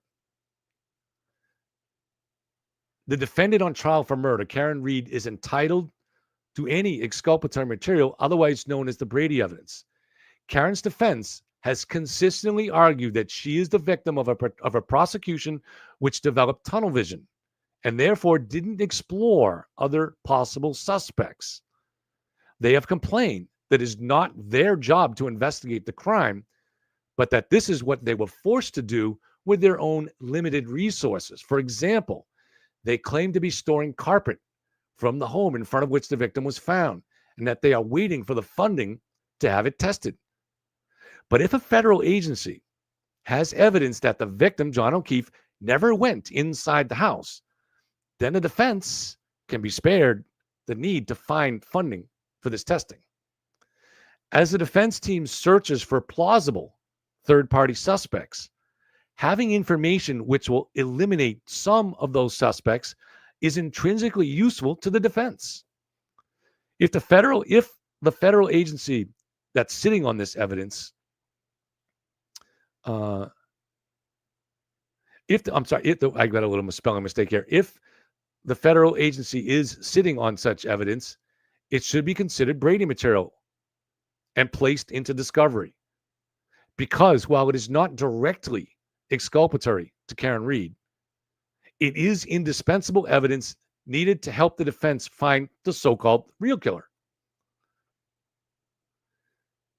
And C, the third party that has an interest in this amicus and in this exculpatory evidence being given to the parties and made public Because of the spectacle created around this case and the massive mistrust of local law enforcement and prosecution that has been created, there is an incredible public interest in having the truth come out.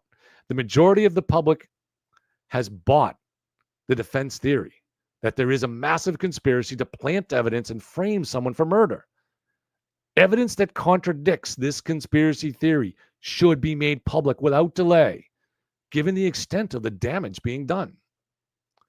And then I just summarized this interest. This is incomplete, so I'll have to finish writing this tomorrow. But as a summary, in the present case, the defense has implicated third-party individuals as potential culprits. The exculpatory evidence held by the federal government is material to debunking the third-party culprit theory. Without access to this evidence, the prosecution and the defense cannot adequately address the defense's claims, potentially leading to an unjust outcome.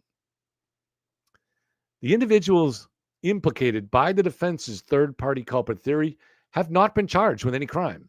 However, the accusations have caused significant hardship and damage to their reputations. The exculpatory evidence held by the federal government can clear their names and prevent further harm. It is in the interest of justice to protect the rights of these individuals by disclosing that evidence. While the Brady rule primarily applies to evidence favorable to the accused, courts have recognized the broader principle of ensuring a fair trial through the disclosure of material evidence. In cases where third-party individuals are implicated, the disclosure of exculpatory evidence is necessary to prevent wrongful accusations and uphold the integrity of the judicial process. The public has a vested interest in ensuring that justice is served and that the judicial process is transparent and fair. Disclosing the exculpatory evidence will promote public confidence in the legal system and demonstrate a commitment to justice and fairness. Conclusion: for the foregoing reasons, the Amicus Curiae bartender respectfully urges the court to grant the motion to compel the U.S. Attorney to disclose the exculpatory evidence related to third-party individuals. Such disclosure is essential to ensure a fair trial, protect the rights of wrongfully accused individuals, and uphold the principles of justice. All right. So let me see what you guys think of that, and let's put some thank yous out there too. So I don't know what you guys think of that. So Miss Kara is a new member of our team. Thank you, new member of the channel. The dude abides. Always look forward to his comments. Says, I don't know who tries to flex more, Levy or the Glare. Well, at least Levy's wearing a suit out there, I think. 65 CJ5 J is Karen's brother. That must be someone commenting here. Okay. And these things, who knows, right? Everybody's always trying to identify it. I've done it before too, and it's hard to know. James Clay, thank you, James, said, Merry Christmas. Keep asking questions and standing up to the mob. And that's what I will always do. Everybody here at some point, and I've pissed you off or I will piss you off because I'm going to say something you disagree with, and I'm just doing the best I can. All right. So what did you guys think of that amicus? Does it make any sense from a bartending legal analysis point of view? The Bulls are beating the Celtics. God damn. Glad I didn't watch.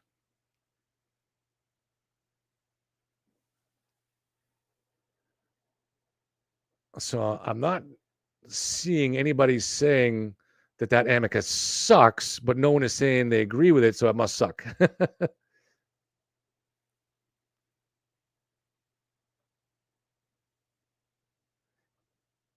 Thank you very much, Sailboat. As always, I very much appreciate it. Thank you. Layla likes it. Layla says, I love it. It was a very witness victim centric. Does it legally sound? Jay says it sucked.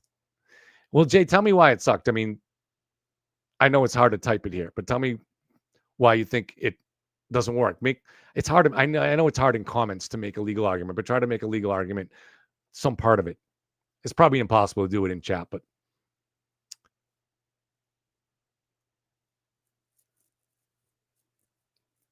so some of the information.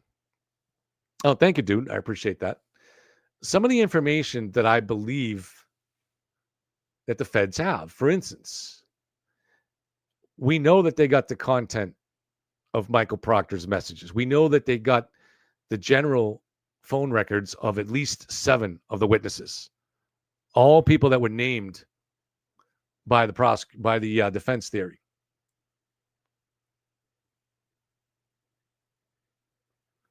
Karen,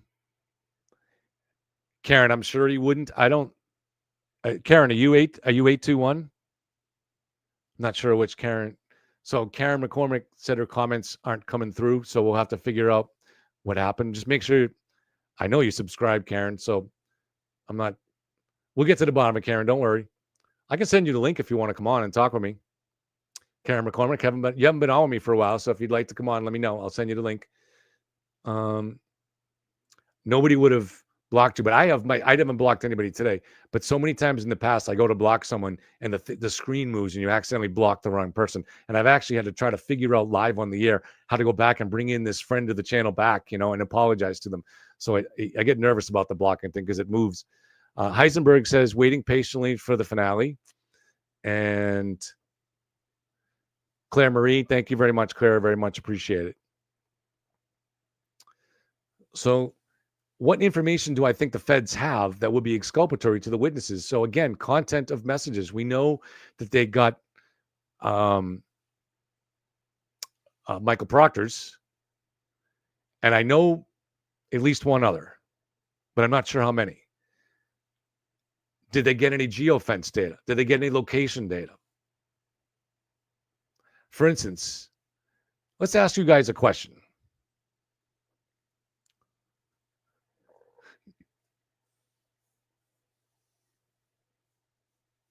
Karen, I'm not sure. So was that other Karen you? Let me know, Karen. Give me a text or, give me a text. Do the text thing because I don't have the email open. So let's say the feds found either messaging.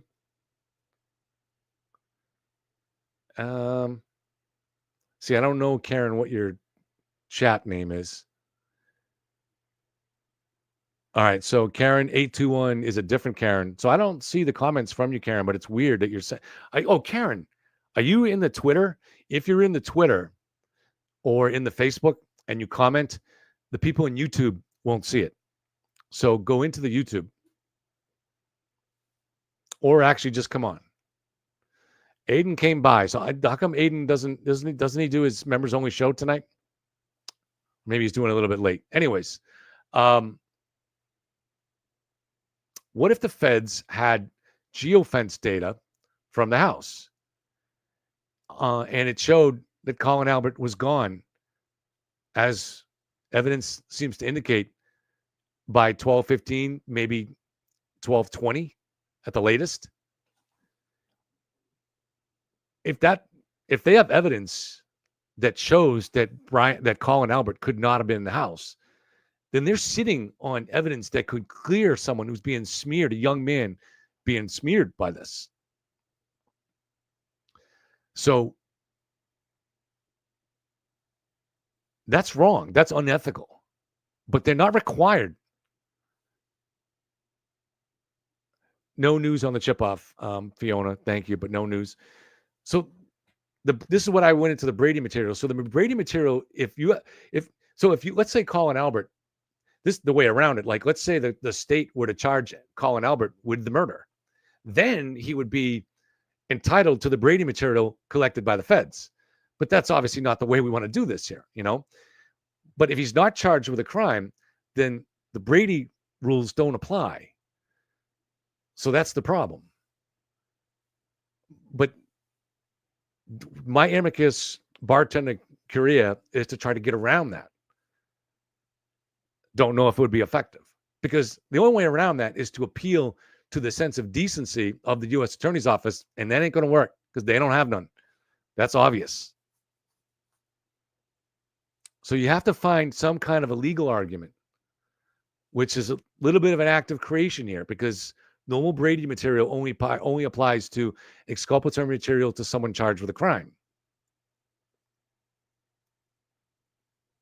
Yet no news on the chip-off. And I don't think we'll get any news on the chip-off. That's going to be classified, deeply classified, unless it comes out in an official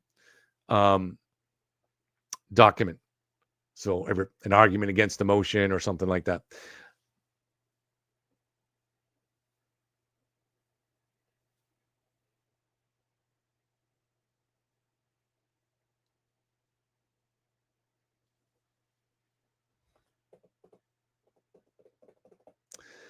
Jules, what evidence do we have? If you could share it with us, any evidence of Levy and Yannetti working together in the past? I don't know, other than Yannetti being on Rachel Rollins' transition team or something like that, but there must be a connection that goes back older than that. And I don't know what it is. So if you have anything on that, that would be a great help, Jules.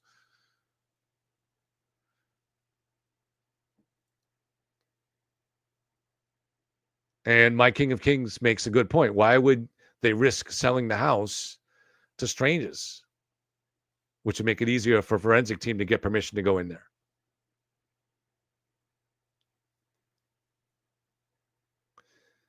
Karen McCormick, you haven't texted me. I'm still not seeing any comments from you in there. So I don't know. You might, like I said, you might be, I'm not sure where you are. You might, but keep in mind, if you're commenting on Twitter, I think most of the people are probably on YouTube, and the only people that will see it are the people on Twitter.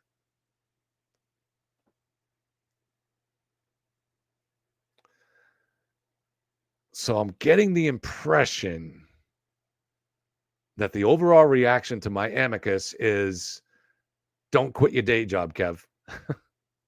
I don't have a day job, so.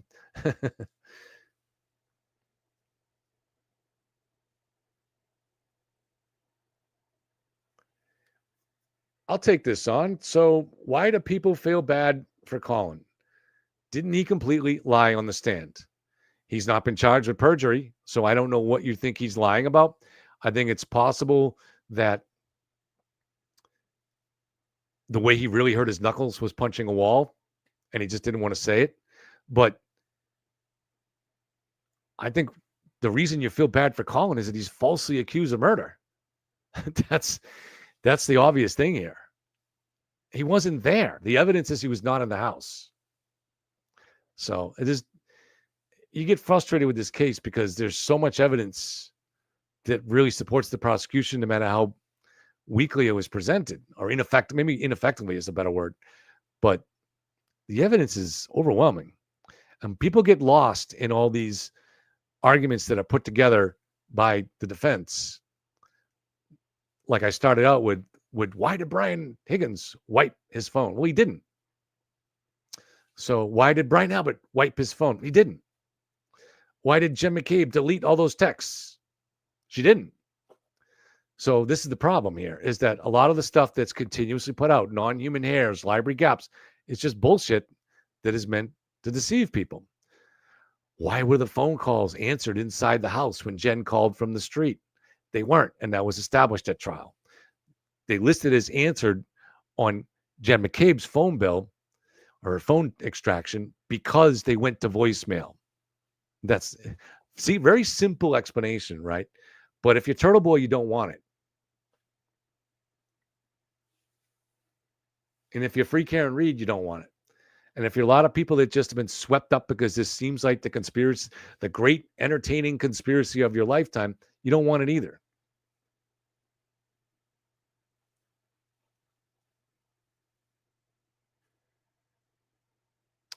Layla, being nice, said, I think the work on the Amicus is noble. That's like saying, you got a good personality. Well, I'll keep working on it.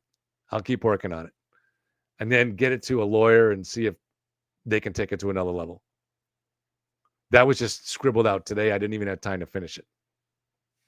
But I would have to lay out what kind of information that I believe the feds have and they're sitting on. I would have to cite precedent. I did have time to research some precedent, but Thank you, Jennifer. Hard to find precedent for that. But that's why it was a challenging one, because you're talking about Brady material, but it doesn't really apply because it's to witnesses that are not accused of a crime.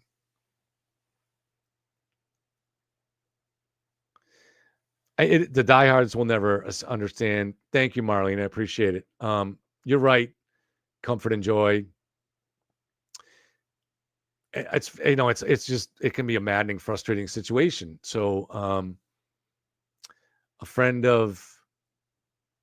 old friend of my dad's, they used to be engineers for the power company, recently got together, and one of the guys, his wife, is big into the case and knows who I am.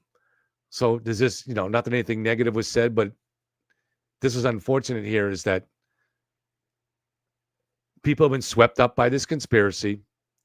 They don't know all the evidence, or they don't know how to weigh it very well. And so they think I'm this voice of evil. And then because they want to believe the conspiracy, they believe nonsense that's made up about me. And I just decided when I went down this path that I'm going to stay the course and just stay steady and stand strong and not listen to what they say and just keep reporting the truth. And that's what I will always do on anything that I talk about or any case. Thank you, Karen. I very much appreciate it. And that's what I did on this case. Initially reporting this from an angle more sympathetic to the conspiracy. It was cool for me after kind of struggling with trying to get a YouTube channel going. It's hard to get an audience, hard to get people interested in it. Well, all of a sudden, started building a team, about 12 people on the team, right? And people I liked, and then people coming on as regular co-hosts with me. Building an audience, being popular, all those things.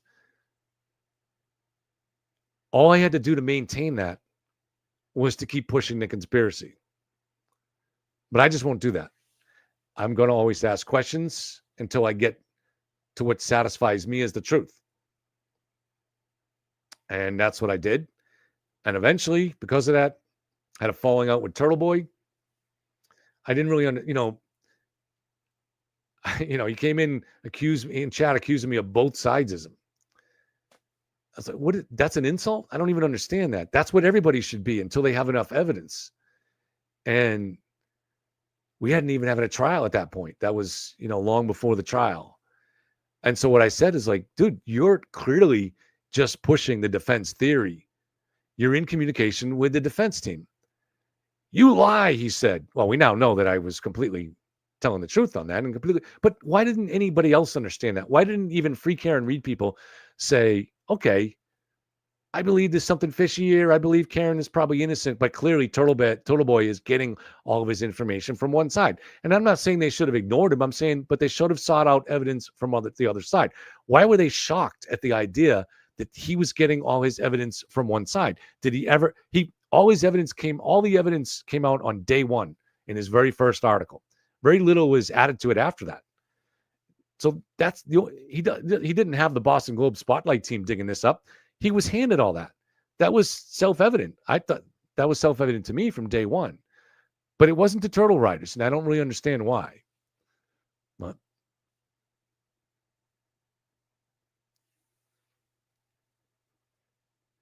Susie says, on courthouse steps, Karen Read says she was the only one trying to save John.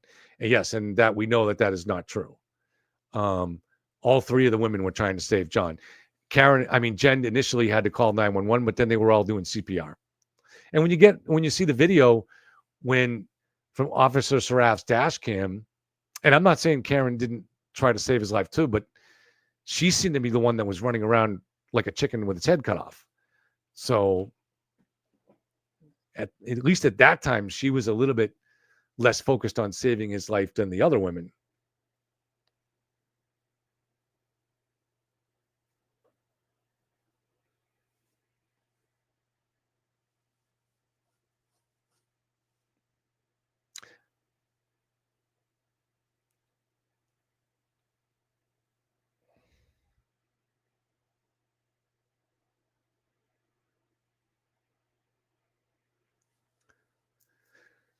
Just looking at chat. All right, guys. So it's been a couple hours. I assume the Celtics lost. Does anybody have any other reaction, comments, questions?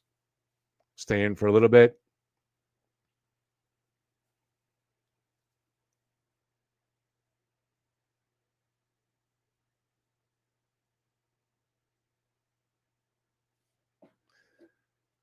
Oh God, I wish I should have got a beer.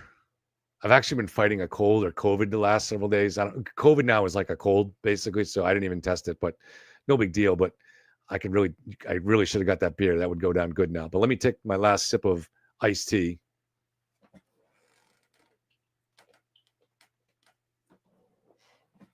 That first time when I went to Dedham, outside the courthouse, I was drinking one of these iced teas. And they're so desperate to try to find ways to attack me. They're like, oh, he's drinking one of those cheap iced teas. It's like fucking crazy. They don't even have arguments. I need a mini fridge. Yeah. Bulls won 117 to 108. Well, thanks, Jen. Well, at least Porzingis played, so that's the main thing.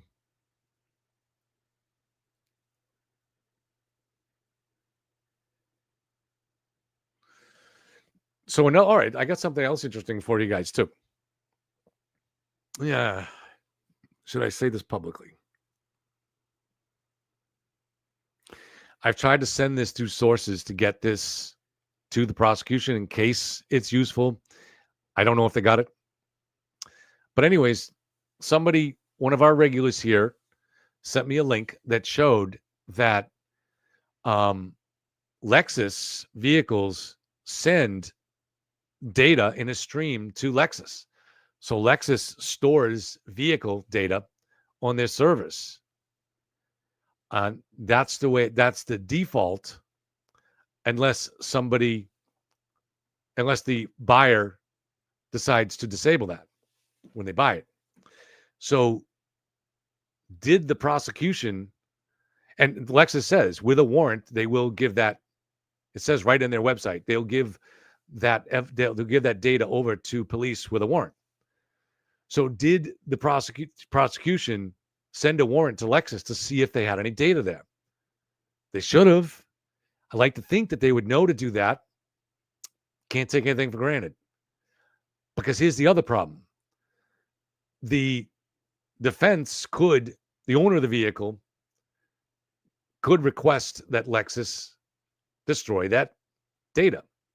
They may have already done that. So I sent that. I tried to get that to the hands of the prosecution. I don't know if I got there, but they should. There's nothing to be lost by at least attempting that if they haven't already attempted it. Send out a warrant to Lexus to see if you can get it. Now, when I saw that prompted me to think it through a little bit. And one of the other things that I had a question of was, when you get geofence data,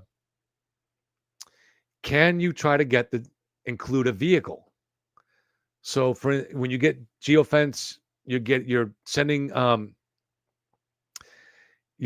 a warrant or a subpoena to the communication companies and the tech companies such as Google to see if any devices of either Android or iPhone, but you have to list the type of devices you're looking for, if any of those devices came within that geographical area in the time period that you delineate. Well, one of the things that you can include on that subpoena is actually the vehicle. Remember, the vehicle, your vehicle now is like your phone. It's got data systems inside it. It's got a GPS chip. So did they try to get a geofence for 34 Fairview between, say, midnight and noon the next day or whatever time frame like that? Did they include the Lexus in that? Because that Lexus, well, if you potentially, you could have got, so for instance, if the Lexus connected to John's phone And they don't have to be connected through a Wi-Fi connection. It could be reaching out, and you have that data is stored. There's also a thing called AirTags inside Apple devices that try to automatically connect to nearby Apple devices. Could there be was there any potential connection picked up by the geofence between that device? Okay, we solved the Karen McCormick problem. She's on X. So, Karen, that's why no one can see your comment, because you're on X. The only people that can see it are the people that are on X. So, probably looking at the comments, most of the comments are definitely on YouTube. So, you have to go on to YouTube to comment. So, that geofence data could. Oh, now she's on YouTube. Okay. Well, comment, Karen. Comment. Hold up 2 fingers so we know you're live.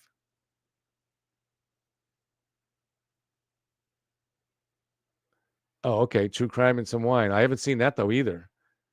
I have not seen that. And I know nobody would block that.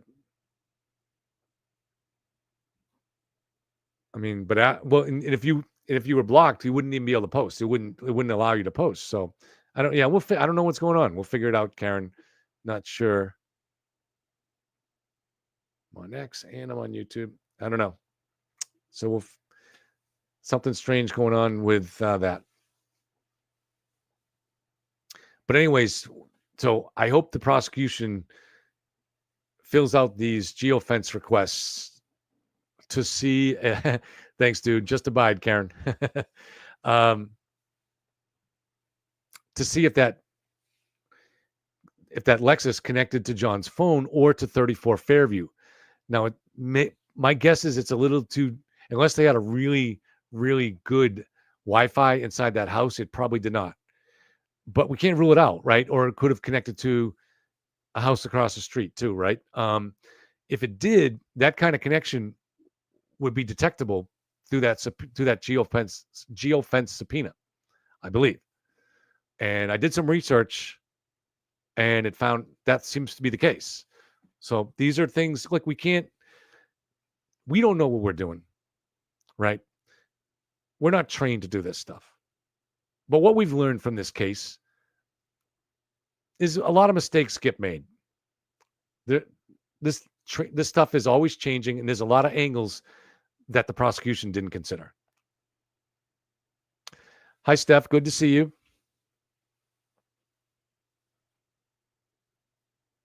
And Steph, I was thinking about you the other day, just to repeat this and to say this in kind of general terms.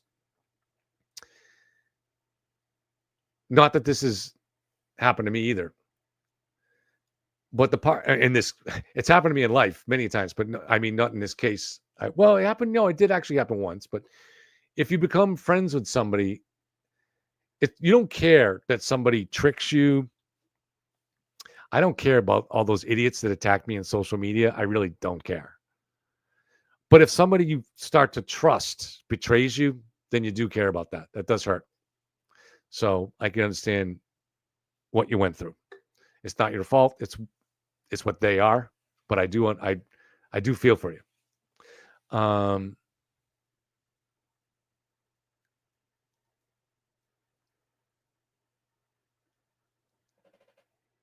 Comfort and Joy.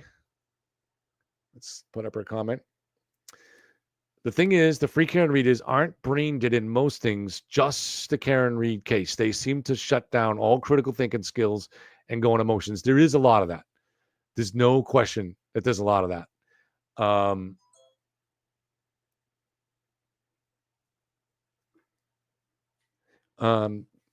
Sorry, Karen, I don't know what it is because Tom said he didn't block you either. He hasn't blocked anybody, so I can look after, but you wouldn't be blocked or you wouldn't be able to post at all. So I don't know why we can't see your comment. That's really unusual. So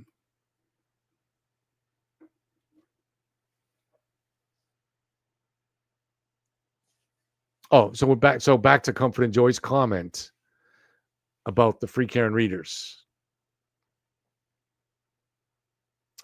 You know, there's not only the issue of, are they smart enough to figure this stuff out? But there's also the issue of decency, because you're seeing a lot of indecency here, or either they're acting indecent or they're tolerating really indecent behavior by their leaders and by others around them. Is this normal for them? I don't think so. I don't think so. But listen, the thing is one thing I want them to understand is that they're going to judge themselves harshly a year from now. Many of these people are going to say that they never did participate in this, because that's what happened in the Salem witch trials. This is what happens is people later on say, oh, it wasn't me. I didn't take part of that. Yeah, but you did, you know. You did make up 1,000 rubber duckies that called an innocent person a murder. You gave them to people that were throwing him inside a guy's, the father's store. You did do that. And a lot of people did a lot of things in this case. They're not all bad people. They're not, but they did a lot of bad things. And at some point, if they don't try to make amends before the trial, they're going to live with a lot of regret after the trial. They really are. Sorry, just checking messages. Entertain yourself for a moment. I got a message coming in.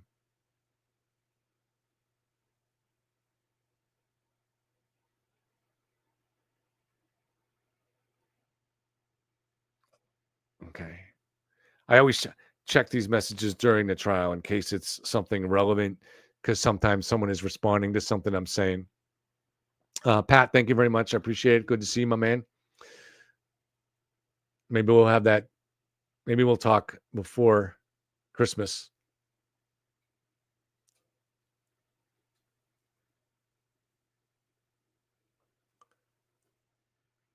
Thank you, JPD. I appreciate it.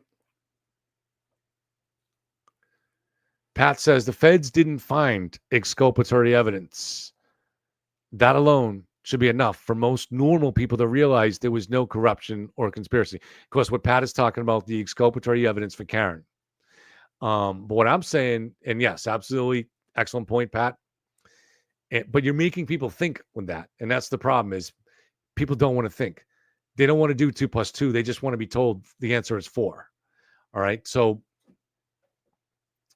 if you have exculpatory evidence that clears one or more of these witnesses, they are ethically bound to clear those witnesses, just like they did in the Brian Kohlberger case.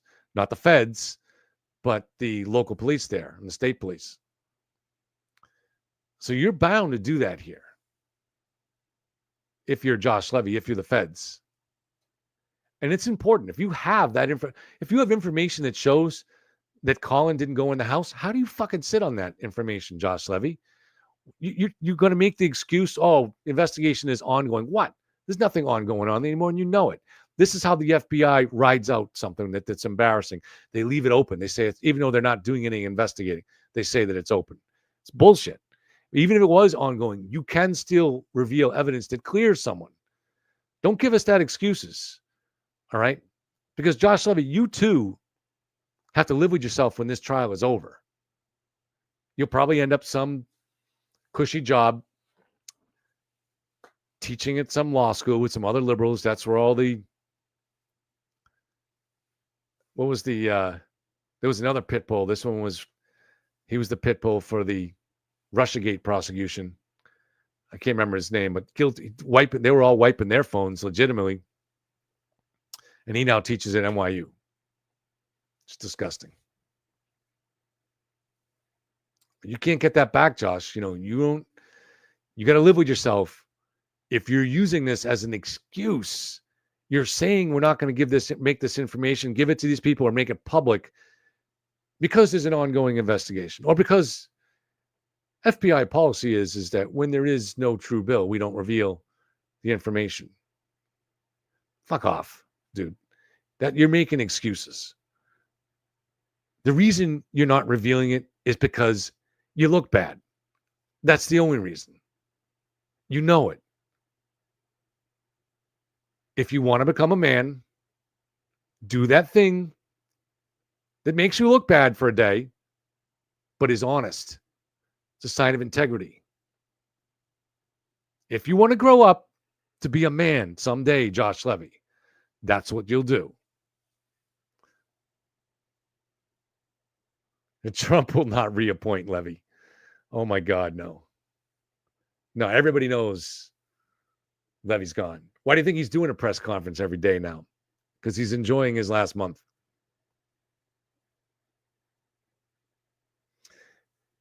Jay, somebody said that you're Nathan. You're probably not. I'm not accusing you of that. But if you are, you can tell us. You can tell us. This is not illegal. If you know, which I'm sure you're not Nathan, but if you are, hypothetically, all right, you're saying you're not. Okay. If you want to play Nathan for a little bit, what did Karen and her team tell Josh Levy in that August 2022 meeting that convinced them that there was enough to predicate an investigation? Remember, they had no data yet. They didn't have that version of Celebrite that found all this weird stuff like 227 searches and, excuse me, and going up and down stairs. They didn't have any of that yet. So what do they have? You tell me. What do they have? Lucky? I mean, what do they have there to predicate this investigation? You tell me, Jay. Just, I'll believe you. You're Jason. Okay, I will give you that. You're Jason. I'm just saying, play Nathan for a moment in your mind. Okay, thank you, Jay. And I'm not insulting you. I'm not. What do you think? All right, just asking very, very respectfully, Jay. What do you think is the reason that the feds predicated this investigation that they launched all the way back in August of 2022 when Karen Reed somehow got this strange meeting inside the office with the then first assistant U.S. attorney,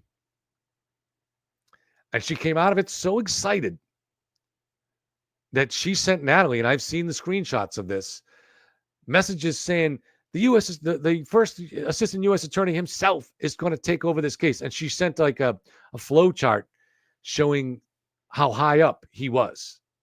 And she said, they don't swing and miss, is what she said. The feds don't swing and miss. So what did they give her? We have never found anything. What evidence has even come out since then that they could have had back then? I can't think of anything. Can you, Jay, think of anything? Please just give us one thing that you think.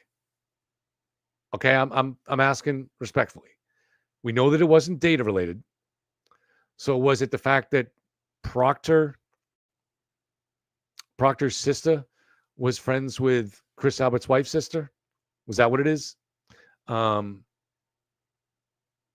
don't know. What else could it be? Did they try to say John looked beat up? Did they try to say that?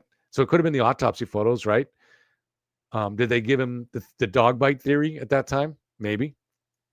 Was that enough to launch a pretty significant federal investigation that involved a grand jury?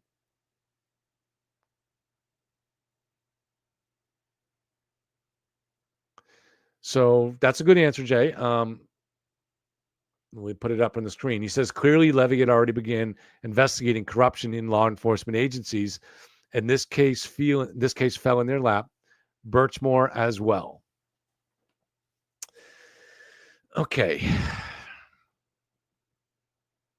I have to kind of be careful here because some of the stuff that I have been speculating on, and you have, like what you're saying here, for the last year and a half, some of the stuff I do have answers now from that office, the U.S. Attorney's Office. But I just have to be really careful what I say. That's not really clear. So the U.S. Attorney's Office, Rachel Rollins actually reached out to the Norfolk County DA's office some point early in the Birchmore investigation because Rachel thought something didn't look right. And the DA's office basically said, but we haven't found anything. And Rollins then wrote a letter to the Stoughton police chief. But then that seemed to be a dead end at that point. And then at some point later on, after Rachel Rollins was gone, seeing media coverage of the case, the U.S. Attorney's Office decided to dig into this on their own. Thank God they did. But there's no evidence that they were actually investigating corruption related to the Norfolk County DA. And the information I have is that this is actually not true. I can't, it's coming from a very high source. So let's just take it. I don't know. I can't give you receipts on it. You're just going to have to trust me.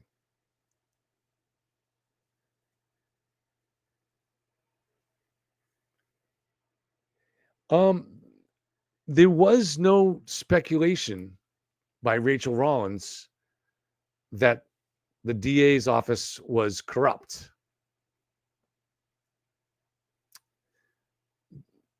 It's reasonable for you to speculate that.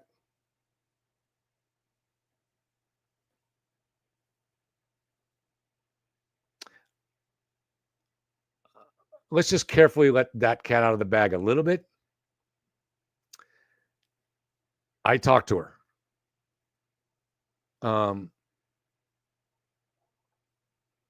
And I don't think that this seems to be the case.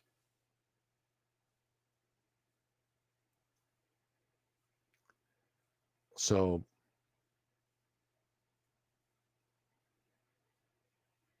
I actually talked to her more than once, and she was extremely reasonable, likable, intelligent, and was not accusing anybody of any wrongdoing in terms of Morrissey or Josh Levy or anything like that.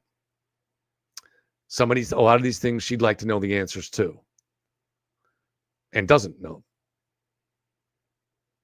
So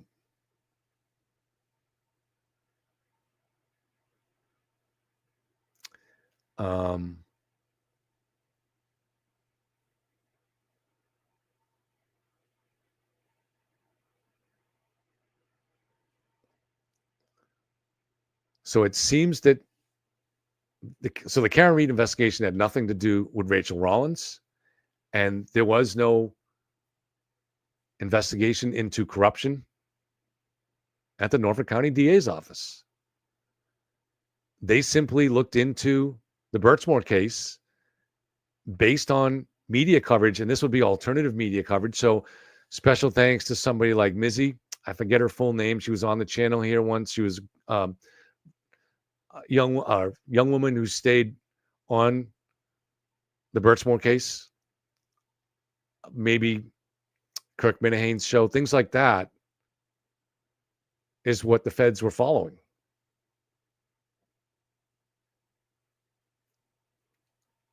And the feds were able to get information that's harder for the state to get, such as the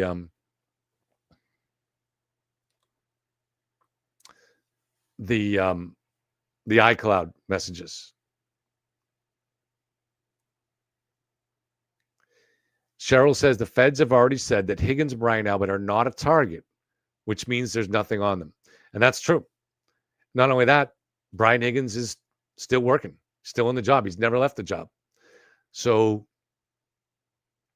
if they even suspected him, just think about, look what they that's granted, it's not the feds, it's the state, but look what they did to Michael Proctor. Just based on those texts, suspended, right? So if there was any wrongdoing found by the feds, by Josh Levy's office on Brian Higgins, there's no way he would still be working. There's no way.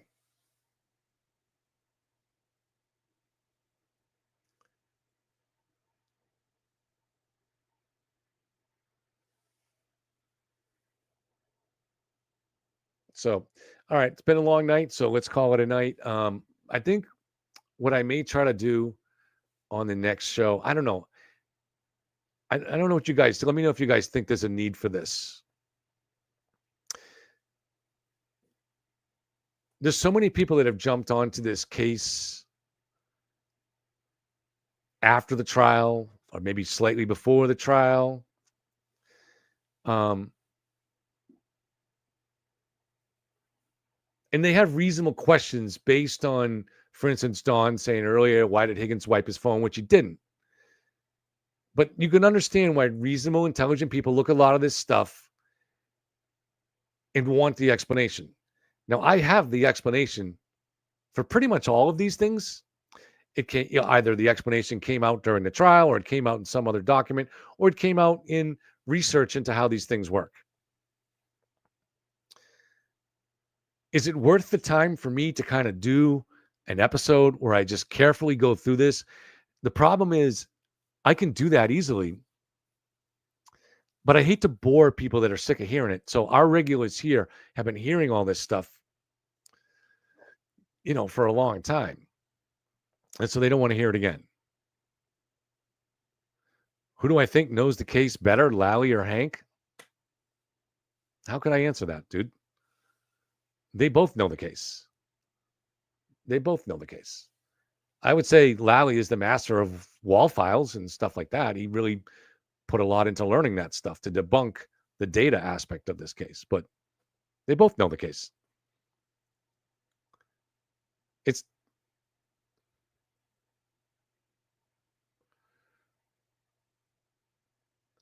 Brian says, Kevin, I attend most of all your live streams regardless. So thank you. Regardless of what? Regardless of whether I repeat myself? Probably I think that's what you're saying. But so do you guys think I should do an episode like that and just kind of carefully go through why this case is interesting to people just tuning in recently in recent months, and they haven't got the explanations for a lot of these things, and just explain things, kind of debunk? Is it worth, would you guys be upset if I did that? Would you feel like I'm just boring you and giving you the same old stuff? No, we know the free Karen Reed people won't listen, but I'm talking about the people that are on the fence, who aren't longtime members of the mob, but people that just think there's something fishy here, something's shady here, because they don't have the explanations for these things. Would it be worth doing that? If I have any connections to the prosecution, I don't have any connections to the prosecution. We all have 6 degrees to Kevin Bacon connections to the prosecution, right? I don't have any connections to the prosecution. I've never spoken to Lally or Brennan.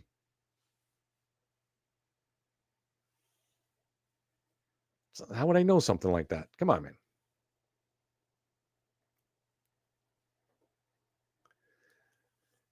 Andy, thank you very much. She says, if it means getting the truth out there to the new people just starting to follow the case, I am all for it. Thank you. I appreciate that, Andy. So, and this is something, too, that if we wanted, it takes a lot of effort, but I could have some people like Tom Fleming, and we know a guy that does editing video and put together something a little bit more convincing. Nowhere near on the level of, say, what Microdots produces, but,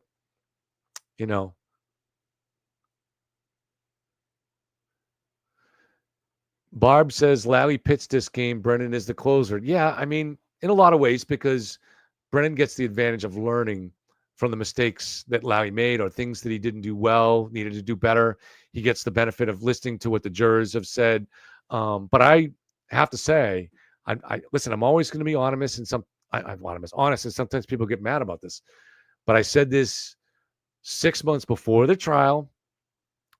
I said, if you don't convincingly explain to the jury John's injuries and the damage to the car, you're not going to win, unless there is some smoking gun piece of evidence, for instance, in the voicemails, which they didn't turn out to be. And then when we got to the trial, and you can go back and look this up, I saw it recently on an episode. I was doing the research. I came out. I said, you guys are going to be mad at me.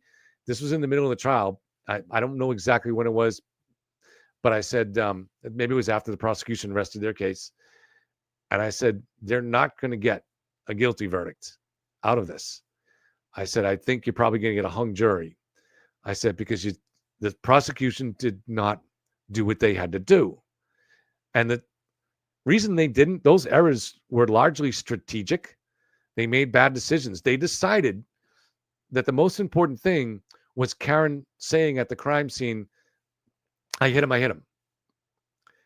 I said that would not be important. I'm a nobody. I'm just an old bartender. I'm not saying they know me. They should listen to me. But for God's sakes, hopefully somebody that has some common sense gets through to these people and said, that doesn't fucking matter. It matters a little bit, but it's not the key evidence. No one's going to send anybody to jail based on statements that were heard by other people that weren't recorded, and we don't know what she meant. Dude, that is not, no jury is going to send someone to jail for 15 years, 20 years based on that. But they didn't understand that. And that's why they lost. I said the same thing on Court TV.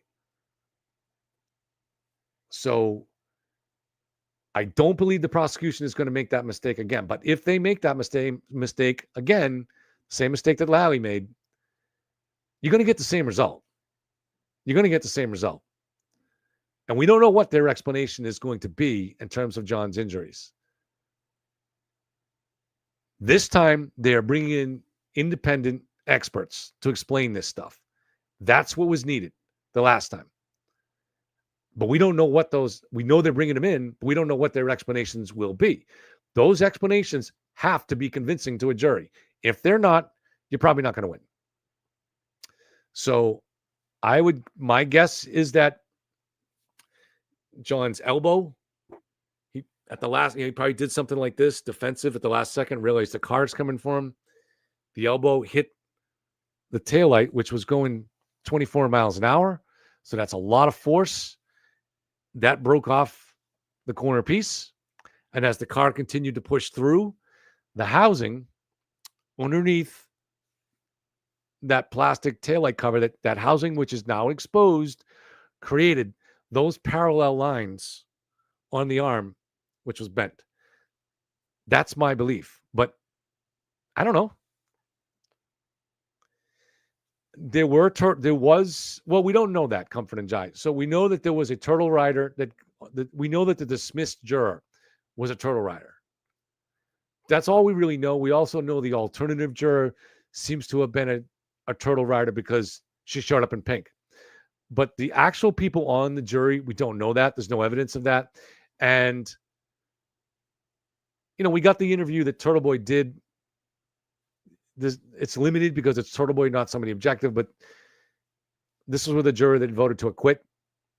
She didn't really talk about the conspiracy theory stuff, so she may not have been a Turtle Boy. She just may have been someone that was not convinced. And I think there's no question that the prosecution has to do a better job to try to vet that jury. The court has to do a better job to try to vet that jury. But if you think that the only problem with the prosecution's case was the fact that there was a couple of turtle riders that might have got on there, you're going to lose again. You're going to lose again.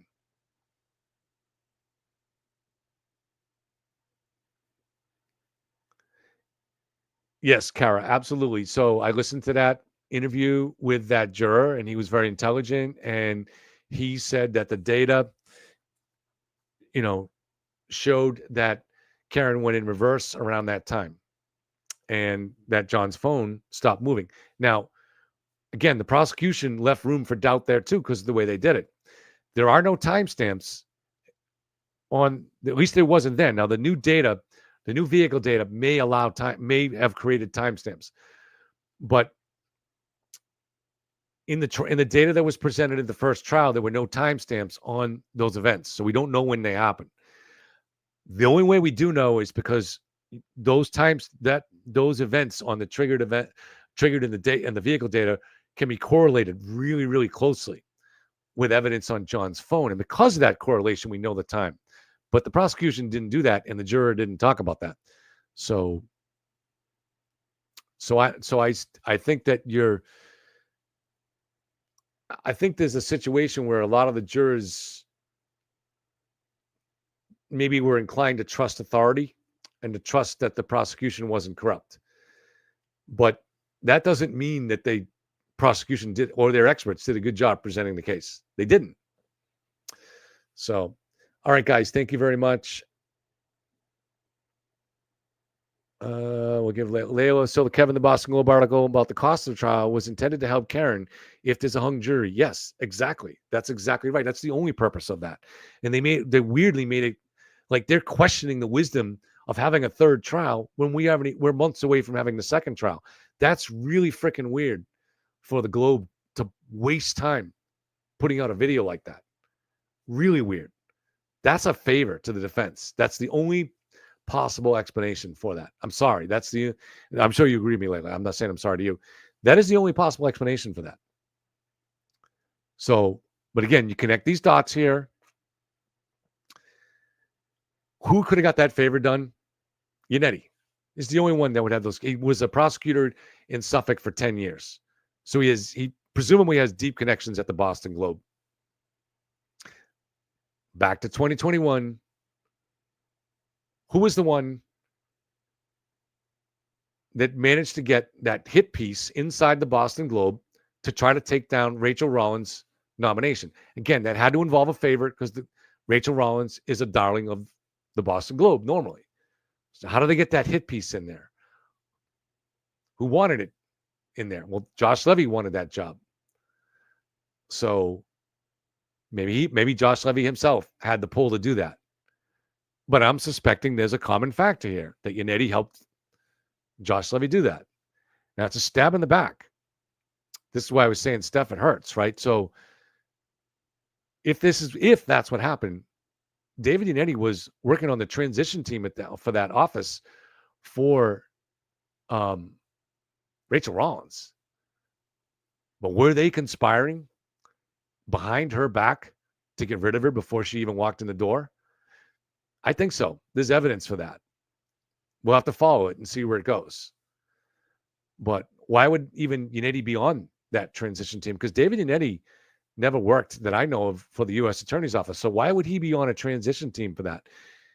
This U.S. Attorney's Office is deeply filled with ropes and gray lawyers. So it suggests Yannetti has some kind of a working relationship with these ropes and gray people. And that is going to turn out to be the key. All right, let's end it there. Guys, thank you very much. Have a good night. If I